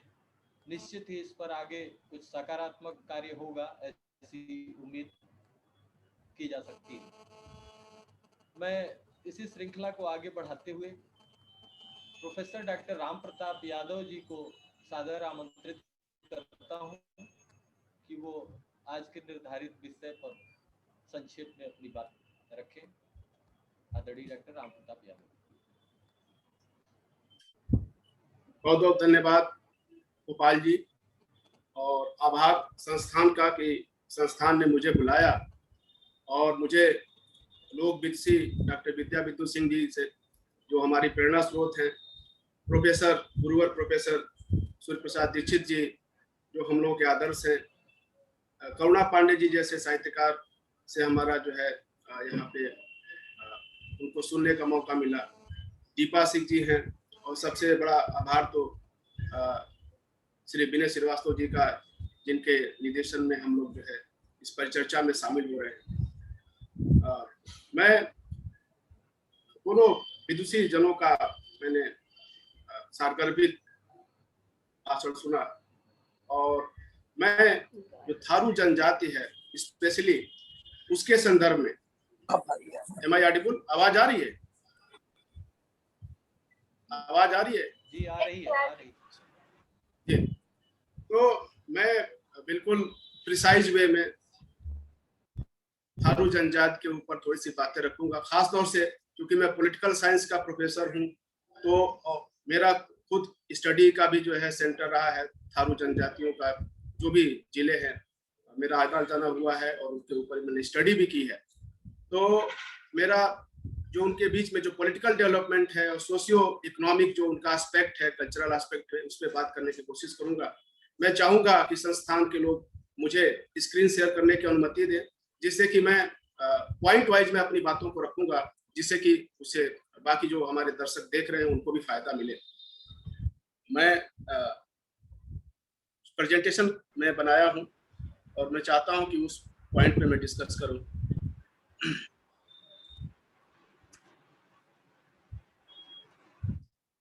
ठीक है, दिख रहा होगा। एक तो थारू जो ट्राइब्स है, जैसे कि हमारे जो संविधान में जो जितने भी हमारी जनजातियां हैं, इन सबको जो है एक तरीके से सुरक्षित किया गया है, उनको एक स्पेशल स्टेटस दिया गया शेड्यूल्ड ट्राइब्स का। इसी में थारू जनजाति भी हमारी ऐसी जनजाति है जो कि हिमालय शिवालिक की श्रेणी से लेकर के नीचे जो मेन प्लेन लैंड है उसे लेकर के जो हिमालय का हिस्सा है उसके बीच में ये पूरा तराई रीजन में ये जनजाति पाई जाती है, और ये भारत में और नेपाल दोनों जगह पे इनकी कम्युनिटी जो है निवास करती है। एक खास बात है वो ये कि थारू जनजाति जो है ये जो जहां भी पाई जाती है, चाहे इंडिया के हिस्से में या नेपाल के हिस्से में, दोनों में क्षेत्रीय असमानताएं जो टेरिटोरियल जो है हम देखते हैं कि स्पेसिफिकेशंस पाए जाते हैं, और वो क्षेत्रीय असमानताएं इस लेवल की हैं कि एक जिले का की जो थारू जनजाति है वो दूसरे जिले के थारू जनजाति से, एक स्टेट की थारू जनजाति के जो है जो फीचर्स है वो दूसरे स्टेट के थारू जनजाति से मेल नहीं खाते हैं, और सबके कहीं ना कहीं जो लोक पर्व हैं, लोक त्योहार है, उसमें कुछ समानताएं होते ही उनकी अपनी विशिष्टताएं हैं। जैसा कि आदरणीय करुणा पांडे जी ने डिस्कस किया था। आप देखेंगे कि बिहार की जो थारू है, खासतौर जो पश्चिमी चंपारण जिले में रहते हैं, जिनकी आबादी 2 से 3 लाख है रिकॉर्ड के हिसाब से, उनके बीच के जो पर्व है, खास पर्व है, वो जो मेनलैंड का जो पर्व है, खासतौर से मेन स्ट्रीम की पॉपुलेशन का जो पर्व है, भोजपुरी बेल्ट का जो पर्व है, छठ मनाते हैं। वैसे ही उत्तराखंड के जो थारू हैं, वो जो है होली पर्व को अपना बड़ा पर्व मनाते हैं। उसी तरीके से उत्तर प्रदेश में भी जो अलग अलग जिलों में, खासतौर से आप देखेंगे पीलीभीत, लखीमपुर खीरी, बलरामपुर और आपका बहराइच से लेकर के गोरखपुर रीजन के जो हमारे थारू भाई हैं, उनकी जो है विशिष्टता ये है कि वो जो है अलग अलग हिस्से में वो अलग अलग पर्व मनाते हैं। और खासतौर से उनका जो बड़ा पर्व होता है दशहरा होता है, और साथ में मकर संक्रांति का पर्व भी उनके में बहुत एक आइडियल पर्व है। खासतौर से जो उनके थारू कैलेंडर की जो शुरुआत होती है वो मकर संक्रांति से शुरू होती है, यानी कि खिचड़ी का जो पर्व है वो मनाया जाता है। और एक खास बात जो ध्यान देने योग्य है कि 8वीं शताब्दी से ही जो नेपाल के हिस्से के जो थारू जो लोग रहे हैं, उन्होंने नाच परंपरा से बहुत प्रभावित रहे हैं। तो जो गुरु गोरक्षनाथ पीठ है गोरखपुर में, उससे उनका जो है खिचड़ी दान की परंपरा रही है। और वो जो है कहीं ना कहीं जो सनातन धर्म का जो पूरा एक दायरा है, उस दायरा से वो अलग नहीं है, लेकिन उनकी अपनी खुद की विशिष्टता है जो उन्हें शेड्यूल्ड ट्राइब्स में या ट्राइबल कम्युनिटी में उनको गिनाने के लिए हमको जो है सरकार ने उनको ट्राइबल कम्युनिटी में रखा है। तो एक तो बात है कि जो इनके कुछ जनरल फीचर्स हैं, वो जनरल फीचर्स में डिस्कस करूंगा, मैंने अपने पीपीटी में भी रखा है कि इनके जनरल फीचर्स में खासतौर से ये नेपाल के जो 22 डिस्ट्रिक्ट हैं, जिले हैं, और भारत में उत्तराखंड, उत्तर प्रदेश और बिहार में मेनली ये पाए जाते हैं। और इनके पास जो अप्रॉक्स जो पूरा जो दायरा है सिमटा हुआ है, जो इनका हैबिटेट है, जो इनका निवास है, वो टोटल जो हमारा नेपाल और भारत की जो है जो बॉर्डर का कनेक्शन है वो करीब 1720 किलोमीटर का है, जिसमें से करीब 1200 किलोमीटर के दायरे में थारू पाए जाते हैं। और इनकी पॉपुलेशन भी आप देखेंगे कि नेपाल में, हालांकि जो पुराना डाटा है उसके हिसाब से तो कम, लेकिन आज के डेट में वो 30 लाख से करीब ऊपर है।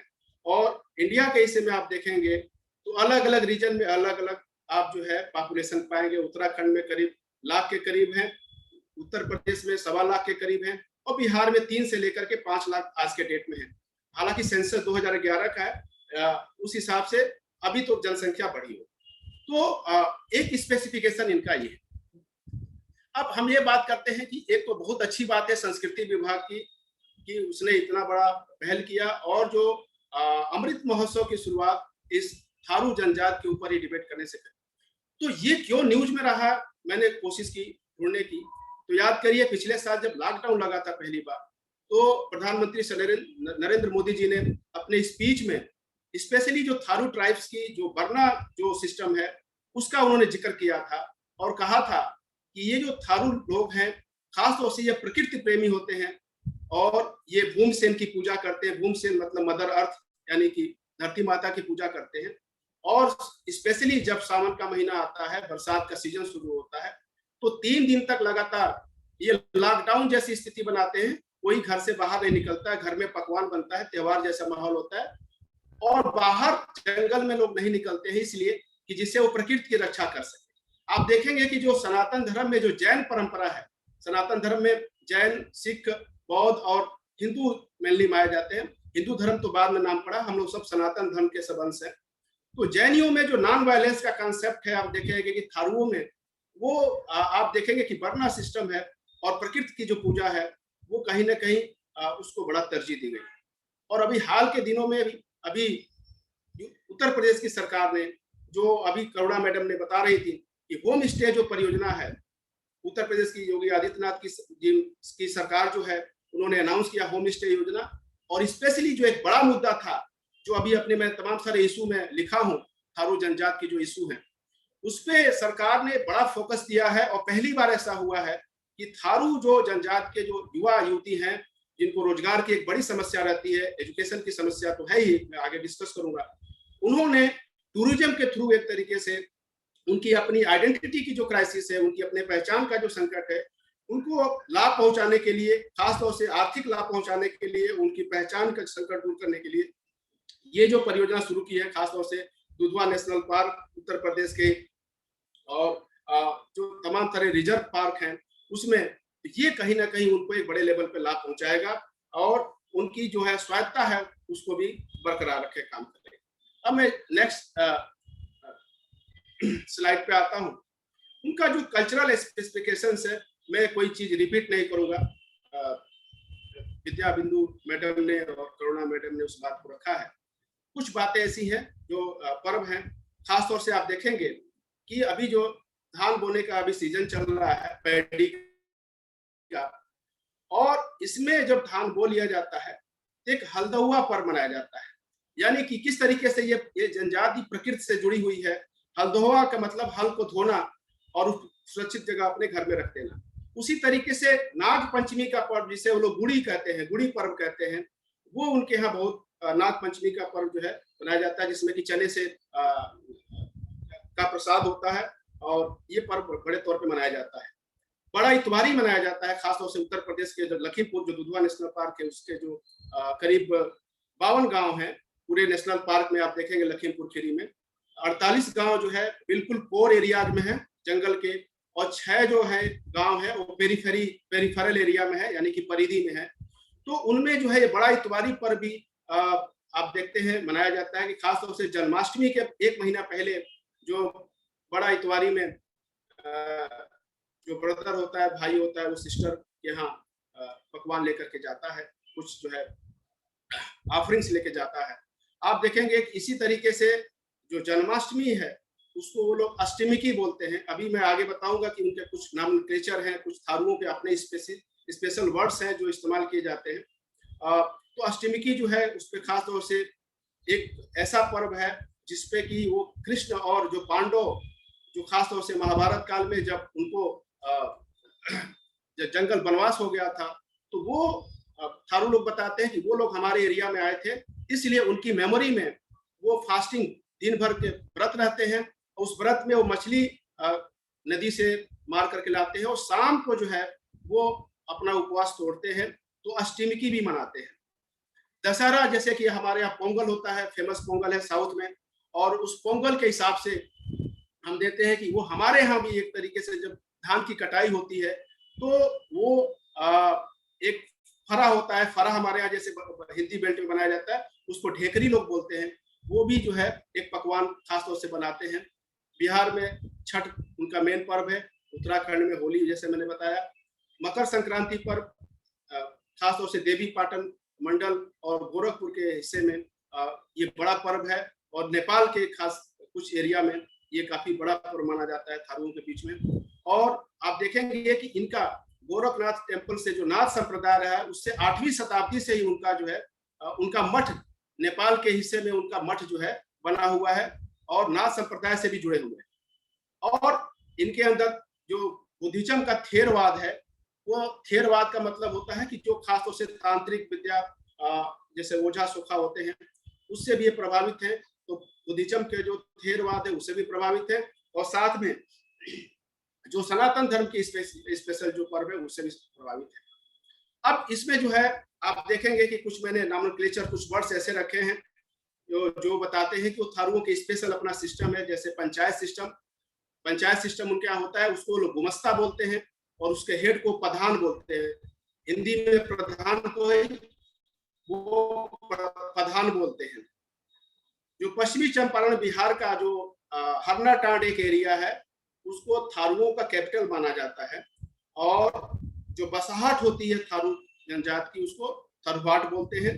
भूमसेन धरती माता को लोग बोलते हैं। हेलो, आवाज आ रही है? प्लीज जरा बताइएगा, कनेक्शन एरर हो रहा है। यस सर, आपकी आवाज आ रही है। ठीक है। तो handicraft, wall painting, Tharu magic, ये सब फेमस है। और जो उनके घरों में पूजा का स्थान होता है उसको थान बोलते हैं। जो रेस्ट हाउस होते हैं उससे बंगला बोलते हैं। तो लोकल जो देवी देवता होते हैं उसको जो लोकल डीटी होते हैं उन्हें भुइयार बोला जाता है। एक जो है जो लोकल जो झाड़ झंखाड़ करने वाले जो डॉक्टर होते हैं उनको गरुबा बोला जाता है। फादर को दौआ बोलते हैं, मदर को अय्या बोलते हैं। इसके अलावा कुछ और स्पेसिफिकेशन है। मैं स्लाइड में चलता हूं। थोड़ा सा ओरिजिन के बारे में, इनके ओरिजिन को लेकर के दो मत है, जैसा कि मैडम ने भी बताया। एक मत ये है कि ये थार से आए हैं इसलिए इनका थारू नाम पड़ा है, लेकिन इसके बहुत जो है पुख्ता प्रमाण नहीं है। दूसरा ये है कि डॉक्टर एस.के. श्रीवास्तव जो 1930 में थारुओं के ऊपर रिसर्च भी किए थे, उन्होंने उल्लेख किया है कि ये मंगोलाइड प्रजाति के लोग हैं। अगर देखा जाए तो इनकी बनावट और इनका शारीरिक ढांचा, ये सब मंगोलाइड प्रजाति के लोग हैं। लेकिन अपने अपने क्लेम्स, अपने अपने दावे हैं लोगों के। सबसे बड़ा प्रमाण ये है कि जो अवध गजेटियर है, इनके बारे में, थारुओं के बारे में स्पेशल उसमें बात की गई है। उनको एक बहुत ही थारुओं को, थारू जनजाति है उसको जो है बहुत ही सहयोगी, नॉन रेजिस्टेंट, यानी कि जो है विरोध न करने वाला, जैसे संथाल हो और जो नील विद्रोह हुआ था 1860 के आसपास, इतिहास में लोग पढ़ते हैं। तो इसमें अंग्रेजों ने थारुओं को बहुत ही जेंटल नेचर का, इनको आदिवासी एक कम्युनिटी के रूप में उनको रिगार्ड किया है और एक इंडिपेंडेंट कम्युनिटी के रूप में। बेसिकली ये जंगल में फार्मिंग का काम करते थे और अंग्रेजों के जमाने से ये टैक्स देने का काम कर रहे थे। बाद में नेपाल और भारत के बीच में जब सगौली की संधि 1814-15 के करीब होती है और एक डिस्प्यूट खड़ा होता है, तो उस बीच में हम देखते हैं कि उसके बाद से बहुत सारे डेवलपमेंट नेपाल और इंडिया के जो है थारू हैं उनके बीच में भी हम देखते हैं कि थारुओं के बीच होता है। और नेपाल में स्पेशली 1850 के आसपास देखेंगे, जो जंग बहादुर राणा वहां के राजा साहब थे, उन्होंने जो है कुछ कास्ट सिस्टम कुछ ऐसा बनाया था, जैसे वर्ण व्यवस्था हिंदुओं में की बात मनुस्मृति में की गई है और हमारे यहाँ वो व्यवहार में झलकता भी है। खासतौर से जो जाति व्यवस्था है, माना जाता है कि मनुस्मृति में उसका उल्लेख है और लोग जो है ऑफिशियली नहीं लेकिन इनऑफिशियल तो उसको मानते हैं। नेपाल में एक ऐसा ही आइन बनाया गया 1850 में जंग बहादुर राणा के नेतृत्व में, जिसमें कि थारुओं को बहुत निचले कैटेगरी का जो है उनको जात मानी गई है। तो थारू जो है शुरू से ही एक तरीके से देखा जाए तो एक स्वतंत्र और जो है आनंदमय जीवन जीने वाली जात रही है, स्वतंत्र जीवन जीने वाली जात रही है। लेकिन बहुत सारे पॉलिटिकल रीजन की वजह से, सोशल रीजन की वजह से ये कहीं ना कहीं आज के दौर में बहुत पीछे चले गए, चाहे नेपाल हो चाहे इंडिया हो। तो हम देखते हैं कि उसके बाद से जो नया लैंड एक्ट आया, भूमि जो एक्ट आया, उसमें भी टैक्स इनको देने के लिए मजबूर किया गया। इस पे काफी टैक्स थोपा गया और वो तो पूरे देश की समस्या थी, वैसे थारुओं में भी हो गया।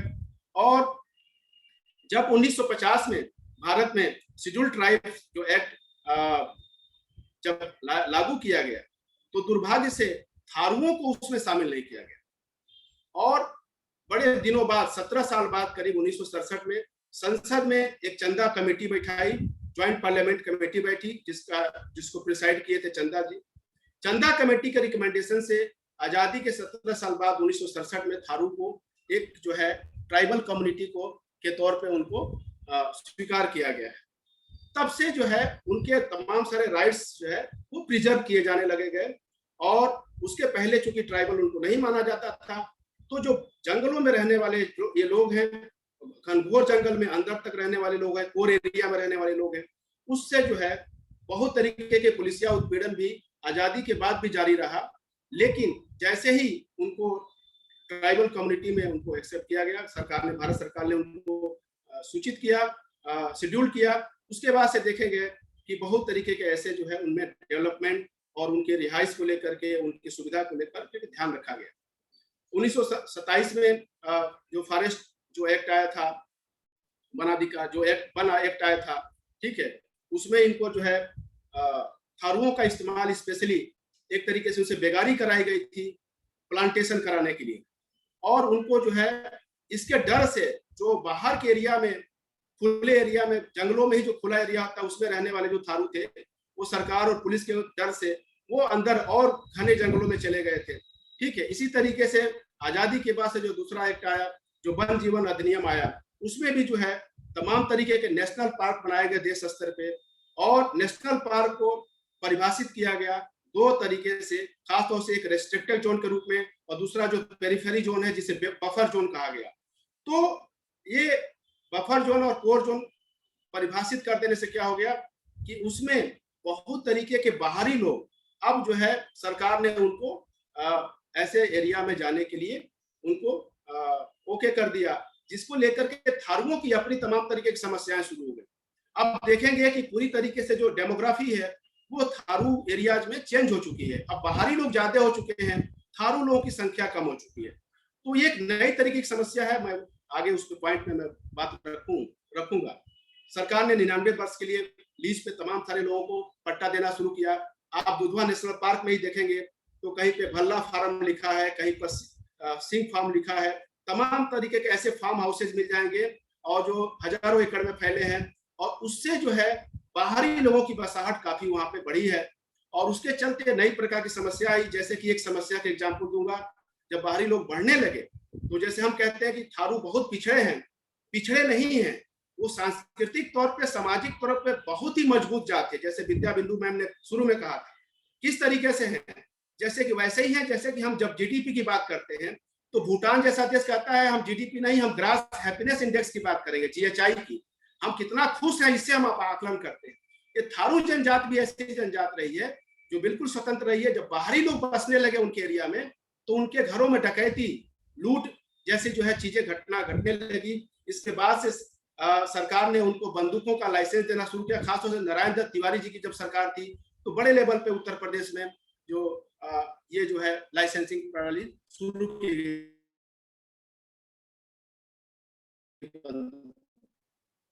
इसके बाद आप देखेंगे कि 2006 का जो वन अधिकार कानून आया और उसमें गया है, और उस कोर एरिया को डिफाइन करने के लिहाज से बहुत तरीके के रिस्ट्रिक्शंस इस जात पे लगाई गई है, जनजातियों पे, जिससे कि खासतौर से आखेट करना हो या उनकी फार्मिंग को लेकर के है, बहुत तरीके की प्रॉब्लम सरकार से उनकी रहती है। अब जो है पुलिस को चूंकि ज्यादा पावर मिल गया है, इसलिए अक्सर शिकायत रहती है थारू लोगों की कि जो है हमारे जो खासतौर से जो हमारी जो है जो स्वतंत्रता है वो बाधित होती है, जो खासतौर से ट्राइबल जो इंडिपेंडेंट जो ट्राइबल कल्चर है वो बाधित होती है। तो आप देखिए तमाम तरीके के सोसाइटल एजुकेशन डेवलपमेंट इनके बीच में हुए हैं।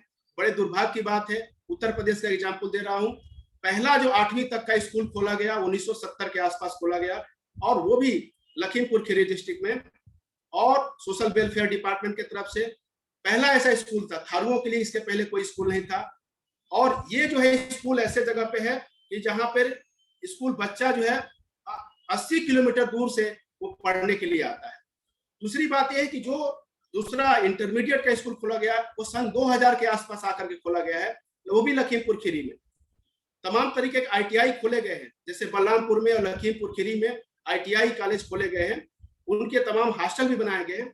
लेकिन ये जो हॉस्टल हैं जो आईटीआई के या कॉलेज के, वो 100% सरकारी तौर पे फाइनेंस नहीं है, वो बच्चे को अपने तरफ से खर्चा वहन करना पड़ता है। तो इस बिरादरी की अपनी एक समस्या है इस जनजात की कि जो है उनका कैसे डेवलपमेंट होगा। अगर जो है स्कूल 80 किलोमीटर 70 किलोमीटर दूर है तो कोई ट्रांसपोर्टेशन का होना चाहिए बच्चा छात्र छात्राओं को लाने के लिए, और जो है या तो उनके हॉस्टल के लिए तमाम तरीके के सुविधाएं 100% फंडिंग होनी चाहिए। इसके अलावा देखेंगे कि जो इनकी एक आइडेंटिटी क्राइसिस रही है, जैसा कि सभी दोनों विदुषी जनों ने कहा कि ये जो है ट्राइबल लोग ये कहीं ना कहीं आइडेंटिटी क्राइसिस में गुजर रहे हैं।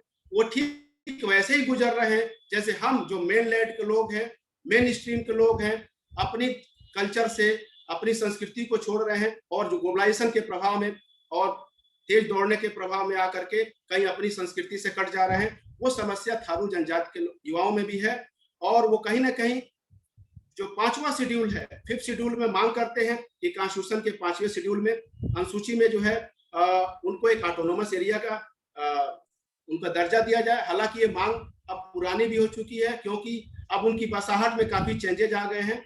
बहुत सारे लोग नेपाल के तरफ माइग्रेट किए थे किसी जब समय में, और अभी जो है बाहरी लोगों की जनसंख्या ज्यादा हो गई। तो अब ये 5वीं अनुसूची में ये पुरानी मांग है, और लेकिन अभी भी कुछ संगठन थारुओं के उस मांग को उठाते रहे। इनका जो है अभी भी देखेंगे कि आजादी के बाद से 75 साल बाद भी इस इस जनजाति में कोई IAS IPS अधिकारी ढूंढे नहीं मिलेगा।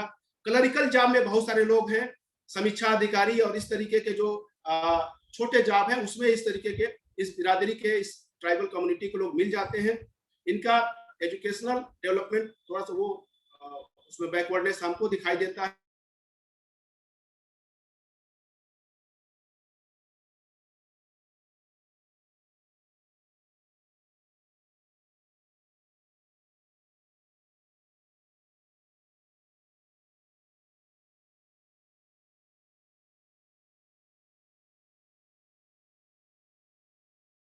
सर आप म्यूट है, अनम्यूट कर लीजिए, आपका माइक म्यूट हो गया है।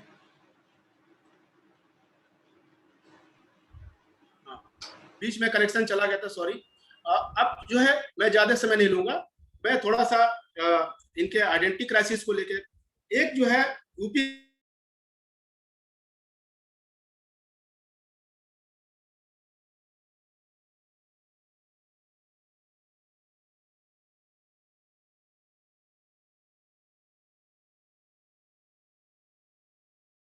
सर अगेन आपका माइक म्यूट हो गया है, प्लीज अनम्यूट कर लीजिए। राम सर,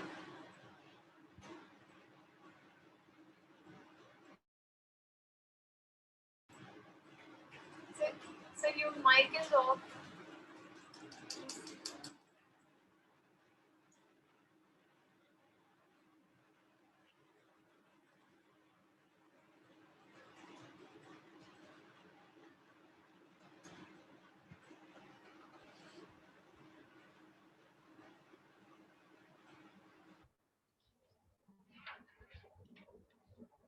राम सर आपकी आवाज नहीं आ रही, आपका माइक म्यूट हो रखा है, आप प्लीज अनम्यूट करें।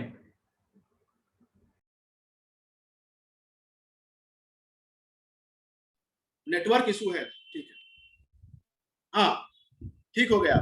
अब इनके जो जेन्युइन डिमांड्स हैं, जो ये थारू ट्राइब्स की जो जेन्युइन डिमांड्स है, वो एक तो है नेपाल का अपना डिमांड्स है कि नेपाल में इनके साथ एक गोयम दर्जे का व्यवहार किया गया है। थारुओं को इकट्ठा करके जो मधेसी पॉलिटिशियंस हैं, मधेसियों ने थारुओं का इस्तेमाल किया, लेकिन वहां के संविधान में मधेसियों को बहुत कुछ लाभ नहीं मिला। एक मधेसियों से ही अलग उनकी एक समस्या है। भारत में आप देखेंगे कि जो है जो थारू यूथ्स हैं उनको गवर्नमेंट जॉब के लिए या प्राइवेट जॉब के लिए स्किल ट्रेनिंग की ज्यादा से ज्यादा जरूरत है। जैसा कि हमने कहा कि अभी योगी आदित्यनाथ जी की जो सरकार है उत्तर प्रदेश की, वो होम स्टे योजना के थ्रू ये प्रयास कर रही है कि ज्यादा से ज्यादा यूथ को वो ट्रेनिंग दे सके, स्किल ट्रेनिंग दे सके, और उनकी डिमांड है कि इसको बढ़ाया जाना चाहिए। बहुत सारे जो आयोग होते हैं उसमें थारुओं का कोई प्रतिनिधि नहीं है। खासतौर से उत्तर प्रदेश में देखेंगे कि शेड्यूल्ड ट्राइब्स का कोई कमीशन नहीं है, उत्तराखंड में कमीशन बनाया गया है। तो इनकी भी एक थारुओं की एक डिमांड है कि इनके भी लोग जो है कमीशन में मेंबर्स बने। 1994 का जो कार्मिक विभाग का जो ऑर्डर है वो भी जो है कहीं ना कहीं वो ये ऑर्डर करता है कि जहां अनुसूचित जनजात के लोग ना पाए जाएं, उस पोस्ट पे अनुसूचित जात के लोगों को जो है भरा जाए। इसको लेकर के भी जनजातियों में खासतौर से उनमें आक्रोश है। और एक इंडिपेंडेंट एसटी कमीशन बनाने की यूपी में खासतौर से बात हो रही है। और जो पॉलिसिंग है, यानी कि पुलिस व्यवस्था है, उसको भी खासतौर से जो फॉरेस्ट जो पुलिस है उसको ठीक से ट्रेनिंग दे करके लोगों के प्रति कैसे पीपुल्स फ्रेंडली बनाया जाए, इस पे वो ये कम्युनिटी खासतौर से थारू कम्युनिटी इस बात की मांग करती है। और बहुत सारे और जैसे कि हमने कहा लखीमपुर में 2 ही ITIs हैं, कैसे इसको और एक्सपेंड किया जाए और ज्यादा ITIs खोला जाए। ठीक है, जो हमने बताया कि हॉस्टल्स हैं जो थारुओं के स्पेशली वो 100% गवर्नमेंट फंडेड नहीं है, इससे जो गरीब बच्चे हैं वो प्रभावित होते हैं, उनकी पढ़ाई शिक्षा दीक्षा टोटली प्रभावित होती है। जो लड़के एडमिशन भी लेते हैं बाद में वो ड्रॉप कर जाते हैं, और उनको ट्रांसपोर्टेशन के लिए भी उनके घरों से उनको जो है कहीं ना कहीं फैसिलिटी दी जाए बस से छात्र छात्राओं को लाने के लिए। बाकी बहुत सारी बातें ऐसी हैं, ओवरलैप, मैं कोशिश किया कि ओवरलैप ना हो। जो उनके पॉलिटिकल सोशल इकोनॉमिक जो इशू थे, कल्चरल इशू थे, मैंने उनको अपने तरफ से रखा और आपने हमको मौका दिया। आप सभी को फिर से बहुत बहुत धन्यवाद, संस्कृति मंत्रालय को, विभाग को धन्यवाद। बाकी विद्या बिंदु मैम ने हमको सुना, करुणा मैम ने सुना, आदरणीय गुरु प्रोफेसर सूर्य प्रसाद दीक्षित जी हमको सुने। मैं बहुत बहुत आभार व्यक्त करता हूँ गोपाल जी का और विनय श्रीवास्तव सर का, इन्होंने मुझे यहाँ पर मौका दिया। धन्यवाद। बहुत बहुत धन्यवाद डॉक्टर राम प्रताप यादव जी। आपने विस्तार से थारू जनजाति के विकास का जो खाका खींचा है, हम उस पर आगे और भी काम करेंगे। मैं समय को ध्यान में रखते हुए थारू जनजाति क्षेत्र में जन्मी और वर्तमान में अयोध्या निवासी जनजातीय चित्रकार के रूप में देश भर में अपनी पहचान बनाने वाली सुश्री दीपा सिंह रघुवंशी जी को आमंत्रित करता हूं कि आज के विषय के सापेक्ष जो उनके अपने अनुभव हैं या जो उनकी जानकारी है वो हम सबके समक्ष रखें। सुश्री दीपा सिंह रघुवंशी जी।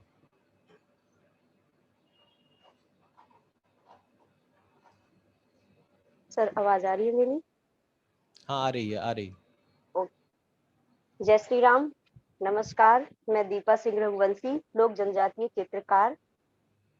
आप सभी महत्वाकांक्षी लोगों का मैं हार्दिक अभिनंदन एवं स्वागत करती हूँ। जनजातीय जीवन के संस्कार जब कैनवास पर उतरते हैं, जब कलाओं को शिल्प के साथ रोजगार प्राप्त होता है, तब वे हस्तशिल्प कहलाती हैं। वैश्विक दुनिया में हस्तशिल्प की अनंत संभावनाएं हैं। मेरा चित्रकारी जीवन में जो भी अनुभव रहा है चित्र संयोजन में थारू जनजाति को लेकर, मैं आप सभी के साथ वह साझा करती हूँ। सर्वप्रथम मैं थारू के घर आंगन में गांव में जो यह चित्र बनी है, मैं इसको दिखाते हुए अपना परिचय और अपनी कला का परिचय मैं देती हूँ। थारुओं का समृद्ध सांस्कृतिक व लोक परंपरा से युक्त उनका इतिहास सदैव गौरवशाली रहा है। इनकी कला और संस्कृति का हमारे लोक संस्कृति के साथ घनिष्ठ संपर्क है। थारू जनजाति की सभ्यता, संस्कृति, संस्कार, लोक कला अपने आप में लालित्यपूर्ण विधा है। इसकी सबसे बड़ी विशेषता यह है कि इस जनजाति के लोगों के लोक संस्कारों में राजस्थान की लोक संस्कृति तथा वहां के राजाओं की जीवन शैली, परिवेश तथा परंपरा का प्रभाव परिलक्षित होता है, जो मुझे चित्र संयोजन में चित्र रचना के समय परिलक्षित हुआ। थारू जनजाति के माध्यम से राजस्थान के राजपूत की संस्कृति, अवध और वहां के निवासियों पर क्या और कितना प्रभाव पड़ा, मेरा लंबे समय तक क्षेत्र भ्रमण तथा वहां पर कुछ वर्ष व्यतीत करने के बाद इस जनजातीय संस्कृति और लोक कला तथा उस पर राजस्थान की जीवन शैली, उत्तर प्रदेश की लोक संस्कृति के तत्व तथा नेपाल के जीवंत पद्धति का प्रभाव तथा इन तीनों का सम्मिश्रण से युक्त थारू जनजाति लोक कला है। और दूसरी मैं यह चित्र आपको दिखाना चाहूंगी जो उनके आंगन से है। थारू जनजाति में मैहर चित्रकारी विधा बहुत प्रसिद्ध है। मैहर चित्रकारी एक ऐसी विधा है जिसे विवाह के समय घर के मुख्य द्वार पर किसी एक कमरे के पूर्वी दीवार पर बनाया जाता है। मैहर द्वार चित्रकारी उत्तरी मध्य भारत के अवध, पूर्वांचल, मिथिला तथा नेपाल के तराई क्षेत्र में बनाई जाने वाली सबसे ज्यादा प्रचलित चित्रकारी है। इसका उल्लेख इतिहास में उतना ही प्राचीन है जितना मानव विकास का। अवध में मैहर द्वार चित्रकारी अपने लोक पारंपरिक रिवाज और रीतियों के अनुसार बनाए जाते हैं। मैहर द्वार का अर्थ है मैहर, अर्थात मैहर देवी, मातृ देवी का प्रवेश स्थान, जहां से प्रवेश किया जाता है, उसे अवध में मैहर द्वार के नाम से पुकारते हैं। मैहर द्वार चित्रकारी हमारे अवध की लोक परंपरा एवं संस्कृति का मुख्य अंग है, जो विवाह संस्कार में विवाह अवसर पर बनाई जाने वाली कला है। मैहर द्वार की चित्रकारी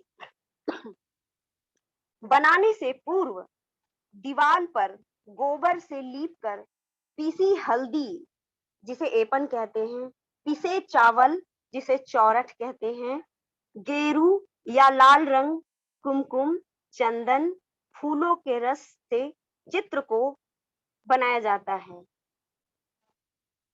इस चित्र में फूल, लताएं, शंख तथा विभिन्न रेखाकृतियों से सजाए जाते हैं, जिसके भीतर ज्यामिति आकार में विभिन्न प्रकार के प्रतीक चिन्ह बनाए जाते हैं जो विशेष अर्थ देते हैं, जैसे पालकी वर वधु का, बांस वंश बढ़ाने का, स्वास्तिक शुभत्व का, काजल बुरी नजर से बचाने का, पुरैन का पत्ता परिवार संतान का, सिंदूर सुहाग का, कमल परंपरा के प्रतीक के रूप में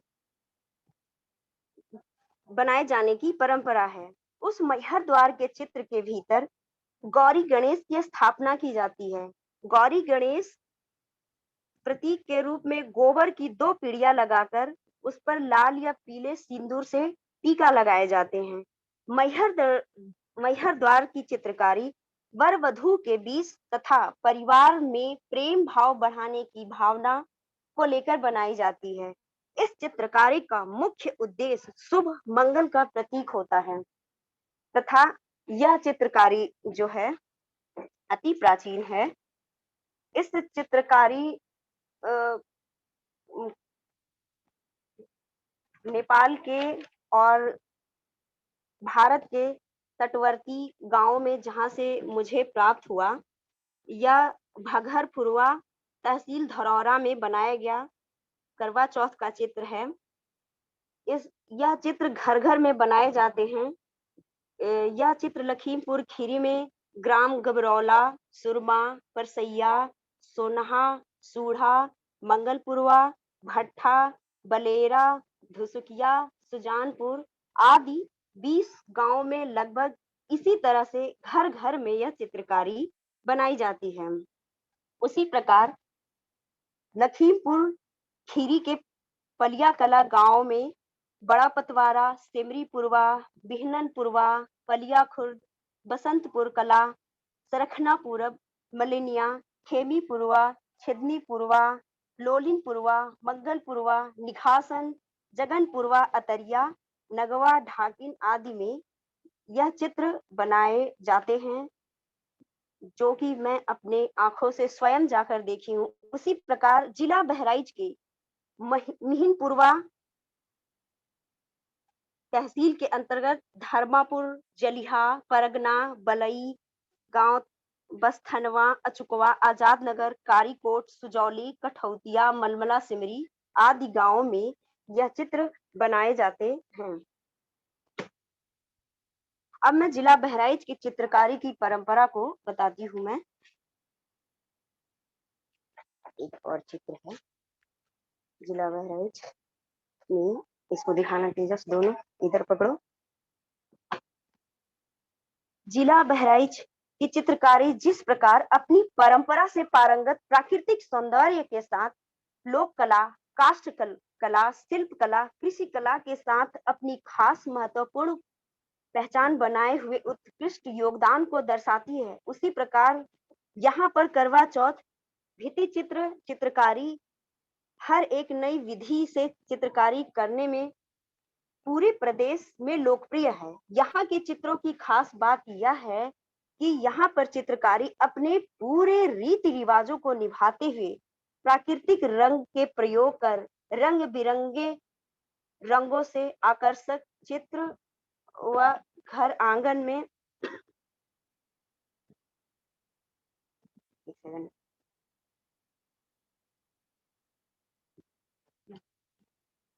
चित्रों को बनाते हैं। यहाँ के चित्रों की एक बहुत बड़ी विशेषता यह है कि यहाँ की चित्रकारी करवा चौथ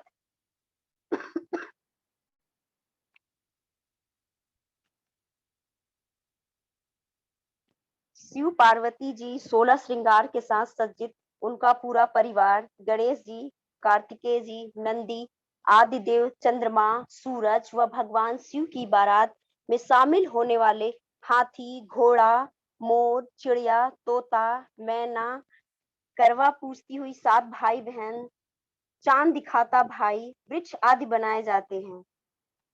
इन चित्रों को बनाने के लिए सर्वप्रथम चावल के आटे के घोल या चूरने से 1 सप्ताह पूर्व पुताई कर सूखने देते हैं।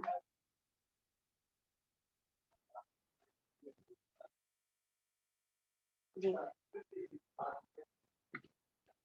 कोयला या काले रंग से पहले शिव पार्वती का चित्र खींचते हुए खांचा बनाकर उसमें अलग अलग रंग जैसे लाल, पीला, हरा, नीला, काला, सफेद रंगों को गाढ़ा सपाट भरकर चित्रों में महीन व बारीक डिजाइन बनाते हैं। इन चित्रों में उभार लाने के लिए पीला या सफेद रंग को अनामिका उंगली से बिंदी भरकर उभारदार डिजाइन बनाते हैं। यहाँ पर इन चित्रों को घर की सभी महिलाएं अपने काम काज से निवृत्त होकर 6 या 7 दिन में थोड़ा थोड़ा करके प्रतिदिन चित्र को बनाती हैं। यहाँ पर इन रंगों को तैयार करने के लिए लाल रंग के लिए फूलों का रस, कुमकुम का रस, लाल चंदन की लकड़ी, पीले रंग के लिए हल्दी या फूलों का रस, हरे रंग के लिए पत्तों का रस, काले रंग के लिए कोयला या काजल से तैयार करते हैं। चित्रों या रंगों को टिकाऊ बनाने के लिए सेम के पत्तों का रस का मिश्रण कर बनाते हैं। इनके चित्रों में राम की संस्कृति कहीं न कहीं दिखती है। ये चित्र बनाते हुए राम के गीत को गुनगुनाते हैं, जो कि मुझे एक लाइन याद है, मैं आपको सुनाना चाहूंगी। आज अयोध्या सुनी पड़ी है, राम चले हैं बनवा। आज अयोध्या सुनी पड़ी है, राम चले हैं बनवा। आगे आगे राम चलत हैं, तय पीछे चलत लक्ष्मण भैया रो, तय पीछे चलत है सीता मैया। आज अयोध्या सुनी पड़ी है, राम चले हैं बनवा। सुन मेरी मैया तय मेरी मैया, सुन मेरी मैया तय मेरी मैया। उनके गीतों में, उनके चित्रों में राम और राम की संस्कृति स्पष्ट दिखाई देती है। बहुत बहुत धन्यवाद। मेरा चित्रों का इतना ही अनुभव रहा जो मैं आपके साथ साझा की। मैं आप सभी की आभारी हूँ।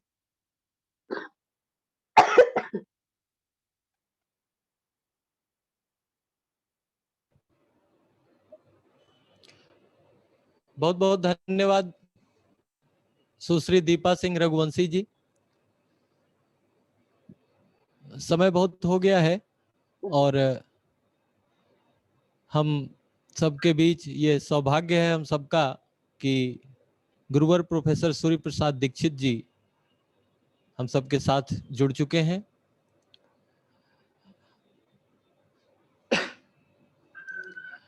आदरणीय डॉक्टर विद्या बिंदु सिंह जी, डॉक्टर करुणा पांडे जी, डॉक्टर राम प्रताप यादव जी और सुश्री दीपा सिंह रघुवंशी जी के विषय सापेक्ष विचार के बाद हम बड़े आदर और सम्मान के साथ गुरुवर प्रोफेसर सूर्य प्रसाद दीक्षित जी को आमंत्रित करते हैं कि वो अपना अध्यक्षीय आशीर्वचन प्रदान कर इस वेबिनार को आशीर्वाद दें। प्रोफेसर सूर्य प्रसाद दीक्षित जी।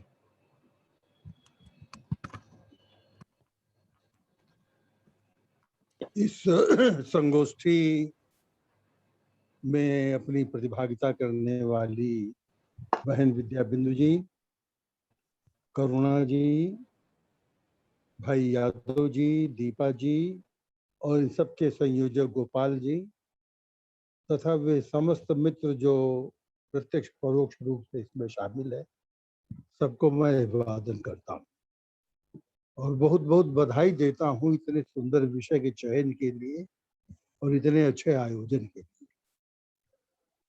आज से लगभग 60 वर्ष पहले की एक घटना, एक स्मृति।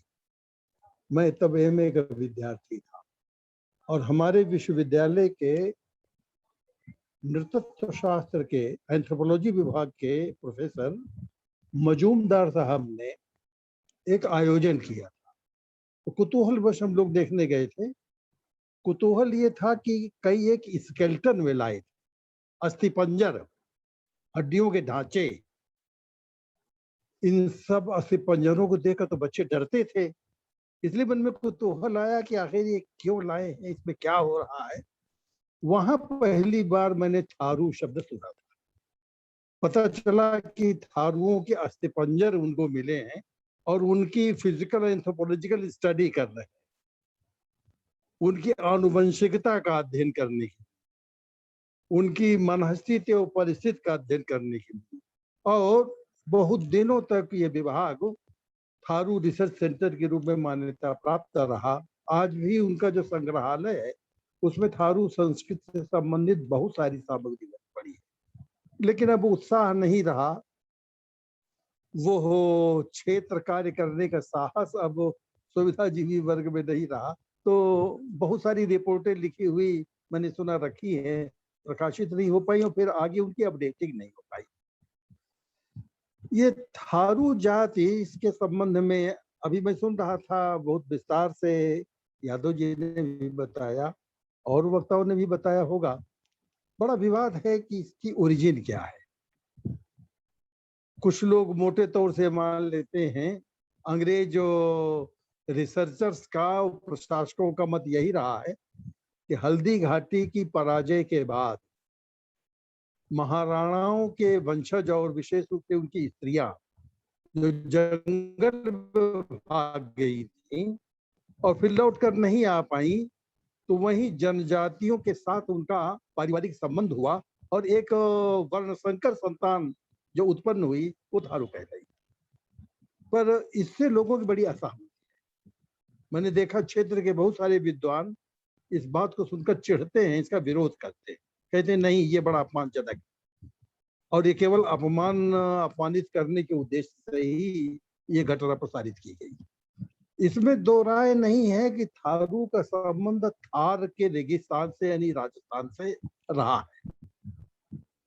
जैसा अभी अभी कई वक्ताओं ने इस पर प्रकाश डाला कि राजस्थानी दीपा जी ही बता रहे थे कि चित्रकला का गहरा प्रभाव उनके ऊपर है, नेपाल का प्रभाव उनके ऊपर है, अवध क्षेत्र का प्रभाव उनके ऊपर है। तो प्रभाव तो लोग कई क्षेत्रों से ग्रहण कर लेते हैं। हो सकता है थार से जुड़े होने के कारण थारू शब्द बन गया हो।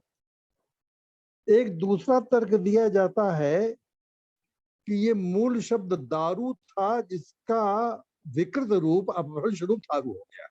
थारुओं पर एक आरोप भी किया जाता है कि वे शराब में 24 घंटे डूबे रहते और उसके पीने का, उसके पान का बड़ा विधान उनके समाज में प्रचलित है।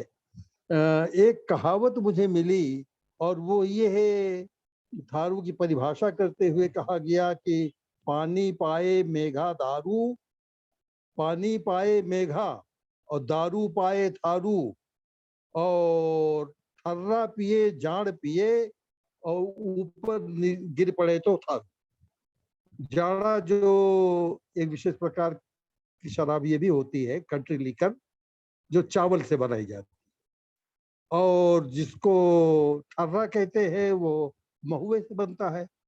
तो ये ठर्रा भी पीते हैं और जाड़ा भी पीते हैं, और पी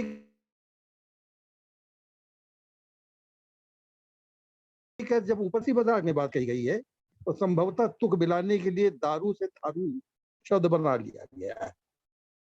एक तीसरी व्याख्या जो डॉक्टर मजूमदार ने की, उन्होंने इस जाति का इतिहास 6वीं शताब्दी से जोड़ा और ये सिद्ध किया कि भारत में मुगलों के आने के पहले से ये थारू जनजाति विद्यमान थी, और पहले जनजाति नहीं थी, ये नागर व्यक्ति थे, सभ्य समाज के व्यक्ति थे, और अथर्वा के वंशज के रूप में, उसकी संतान के रूप में इनकी एक नई सभ्यता का विकास हुआ।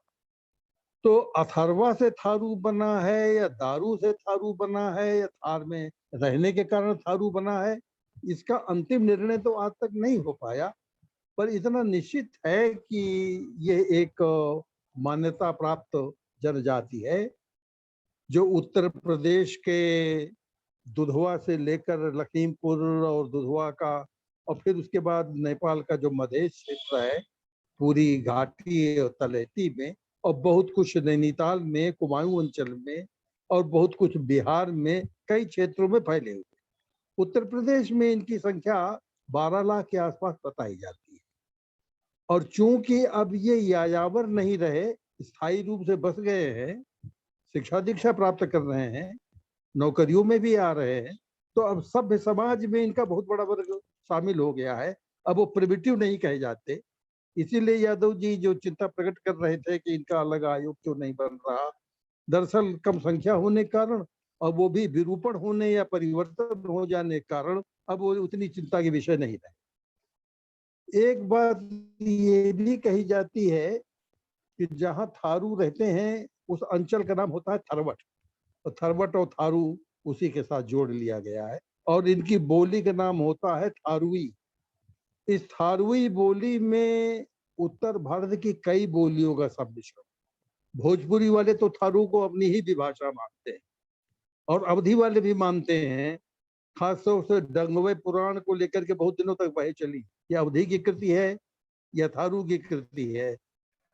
अभी अभी जो उदाहरण दिए जा रहे थे आप उसको देखिए, उसमें भी अवधी की पर्याप्त शब्द है, वही लहजा है, वही व्याकरण है। तो इसमें अवधी की भी शब्दावली है, भोजपुरी की भी शब्दावली है, नेपाली का भी इसमें गहरा प्रभाव है। और इसके साथ साथ कुछ अलग तरह की बोलियां जो क्षेत्रीय बोलियां हैं या सब डायलेक्ट्स हैं, उनका भी प्रभाव इसमें दिखाई देता है। इन सबको मिलाकर जिससे कुमाऊनी का पुट है, एक बुक्सार नाम की बोली उस क्षेत्र में पाई जाती है, उसका भी पुट है। ऐसे कई बोलियों, कई विभाषाओं के पुट से ये थारू भाषा निर्मित हुई है। इस जनजाति को मान्यता 1967 से प्राप्त हुई और तब से उसके विकास के बहुत सारे कार्यक्रम, जो आदिवासी जातियों की समस्या रही है, जल, जंगल और जमीन। जल पर लोगों ने अधिकार कर लिया है, जंगल काट रहे हैं, जमीन पर लोगों ने अधिकार कर लिया, तो ये अपनी जगह से उगड़ रहे थे। तो उस रूप में इनको स्थान आवंटित करने और सुविधाएं प्रदान करने की एक योजना चली। एंथ्रोपोलॉजी का एक निष्कर्ष ये भी है कि इस जनजाति का एक अपना विचित्र आकार है। वैसे बहुत सारी जनजातियां हैं जो ठिगने आकार की है, पर अपेक्षाकृत तो ये थारू ज्यादा ठिगनी माने नाटे करती है। नाक चिपटी है, मंगोलियन रेस से जुड़ी हुई। मुंह के गालों के जो पपोटे होते हैं वो कुछ उभरे हुए दिखाई देंगे, दाढ़ी मूंछ तो ये रखते ही हैं। एक विचित्रता ये दिखाई देगी कि ये पितृसत्तात्मक व्यवस्था में रहते हैं, जबकि ज्यादातर आदिवासी मात्र सत्तात्मक है। इनकी अपनी पुरानी व्यवस्था है। इनके इस आकार प्रकार को लेकर एक लोकोक्ति पाई गई। थारू की परिभाषा देते हुए उसमें कहा गया, चिपट नकिया गूंठो शरीर, जिसकी नकिया माने नाक, चिपट माने चिपटी हुई हो, और शरीर गूंठ हो, गूंठ माने गुंठिल अर्थात ठगड़ा अर्थात नाटा, और चपटी नाक, उभरे पपोटे और करिया गोरहार थारू देर। ये कहीं काले वर्ण के होते हैं, इसलिए गोरे रंग के भी हो, जो पहाड़ी क्षेत्रों में रह रहे हैं खास तौर से। इनके अपने देवी देवता कुछ अलग, जैसे गणेश और लक्ष्मी गौरी की चर्चा अभी दीपा कर रही थी, उनकी पूजा तो करते ही है। एक अपने इनके विशिष्ट देवता है जिनको रतननाथ कहते हैं, रतननाथ की पूजा करते हैं। और हमारे यहाँ तुलसीपुर में जो देवी पाटन है उसके बड़े भक्त हैं। उत्तर प्रदेश की आराध्य देवी, खासतौर से इनकी कुल देवी कहलाती। ये 3-4 संस्कार विशेष रूप से करते हैं। एक तो जन्मोत्सव, दूसरे विवाहोत्सव, तीसरे अंत्येष्टि, और चौथा बीच बीच में भोज भंडारे का काफी चलन इनके साथ है। इनके जो पूर्वज हैं उनमें 3-4 का नाम विशेष रूप से उल्लेख करते हैं। कोई दांगपति है, कोई डंगवे राजा हैं। इन्हीं डंगवे राजा पर डंगवे पुराण बना है, एक प्रबंध काव्य है जिसमें उनका पूरा विस्तार दिया गया है। और एक गाढ़पति कहे जाते हैं। वासुदेव शरण जी अग्रवाल की ये थ्योरी, ये मान्यता रही है कि जिन गाढ़पति का नाम लेते हैं वो चित्तौड़ के महाराणा के कोई पूर्वज है। इस तरह से भिन्न भिन्न प्रकार के पूर्वजों और वांशिक परंपराओं को ले ये जनजाति चल रही है। इनके कुछ अपने धंधे हैं। ये माना जाता है कृषि का अच्छा ज्ञान होता है, धान की बड़ी अच्छी खेती हो करते हैं। दूसरा धंधा आग का है। हस्तशिल्प में बड़ी गहरी पैठ है, खासतौर से हैंडीक्राफ्ट। कभी आप यात्रा पर गए होंगे तो वहाँ हारुओं के बने हुए बहुत सुंदर सुंदर शो पीसेस और घर में नित्य नैमित्तिक को उपयोग में आने वाली चीजें ये बिकती हुई दिखती हैं, जगह जगह पर उनका प्रदर्शन भी करते हैं।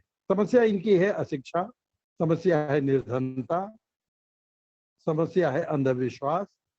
मूलतः ये बड़े मनमौजी है, आमोद प्रधान है। फाके मस्ती में भी मस्ती तो रहेगी, आनंद मनाते रहते हैं।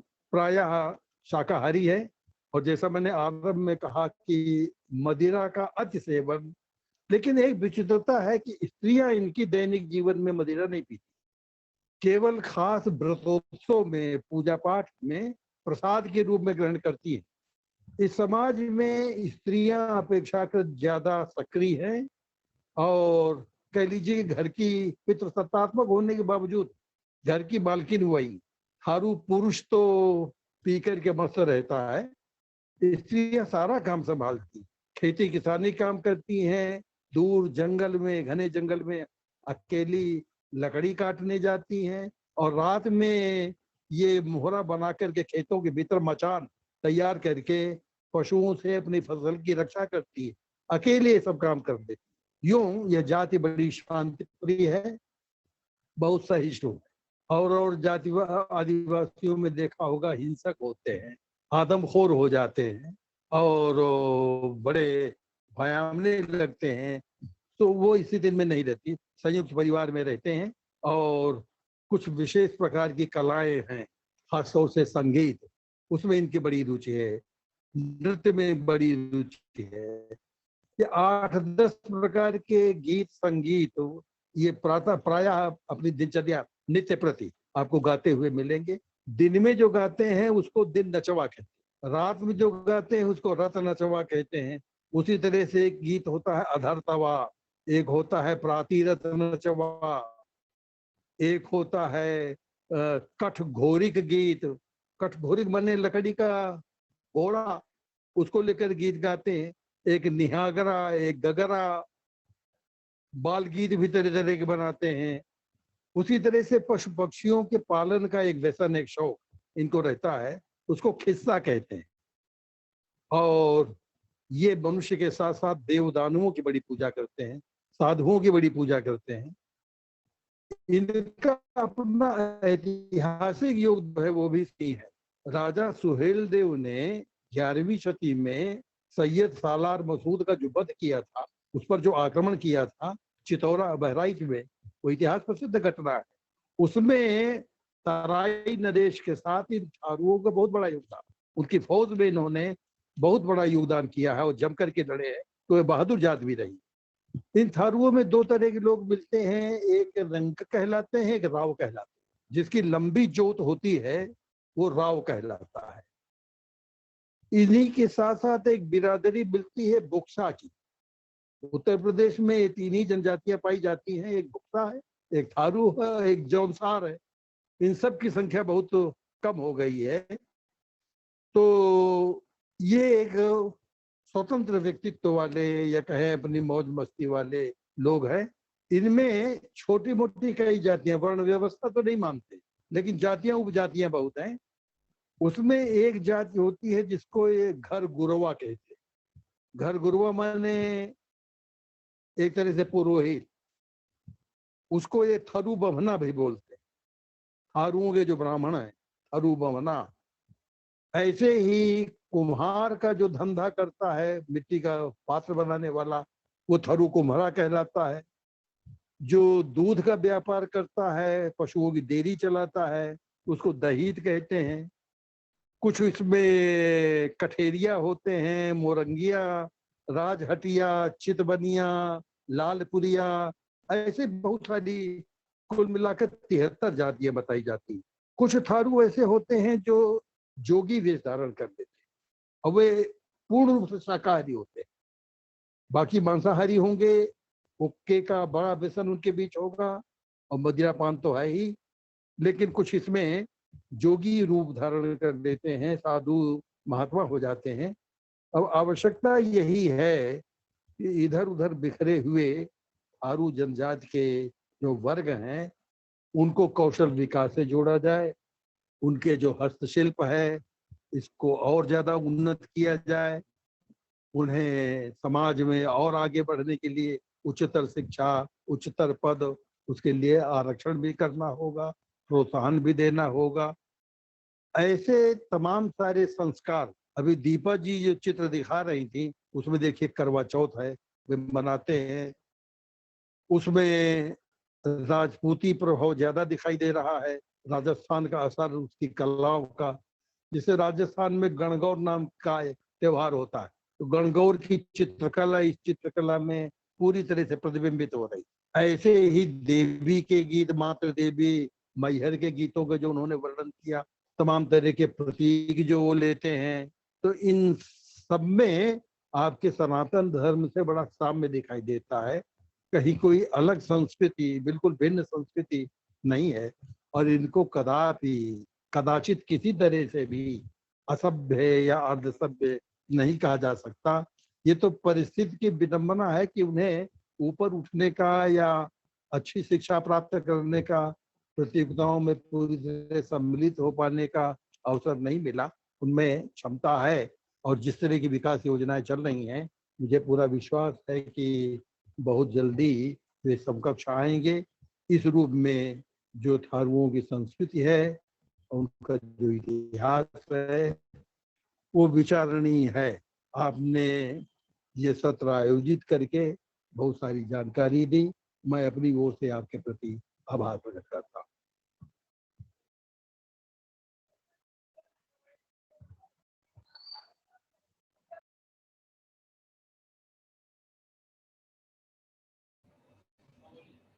बहुत बहुत धन्यवाद गुरुवर।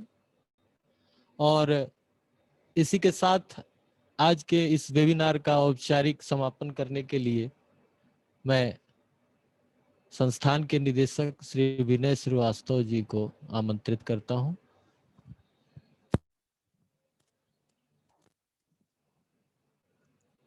आप सभी सम्मानित महानुभाव ने थारू जनजाति विकास और संभावनाओं से संबंधित परिचर्चा में अपने अपने विचार और सुझाव रखे। आपके विचार और सुझाव हमारे लिए बहुमूल्य हैं।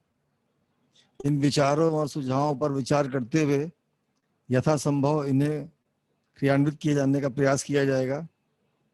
एक बार फिर से दिल से समस्त महानुभावों को हार्दिक आभार व्यक्त करते हुए इस बात के लिए आदर करता हूं कि उन्होंने अपना बहुमूल्य समय इस पर चर्चा के लिए निकाला। भविष्य में भी सतत रूप से हम लोग इस तरीके से वेबिनार करके जनजातियों के विकास के संबंध में कार्य करते रहेंगे। इस वाणी के साथ इस पर चर्चा को विराम दे रहा हूं। धन्यवाद, नमस्कार।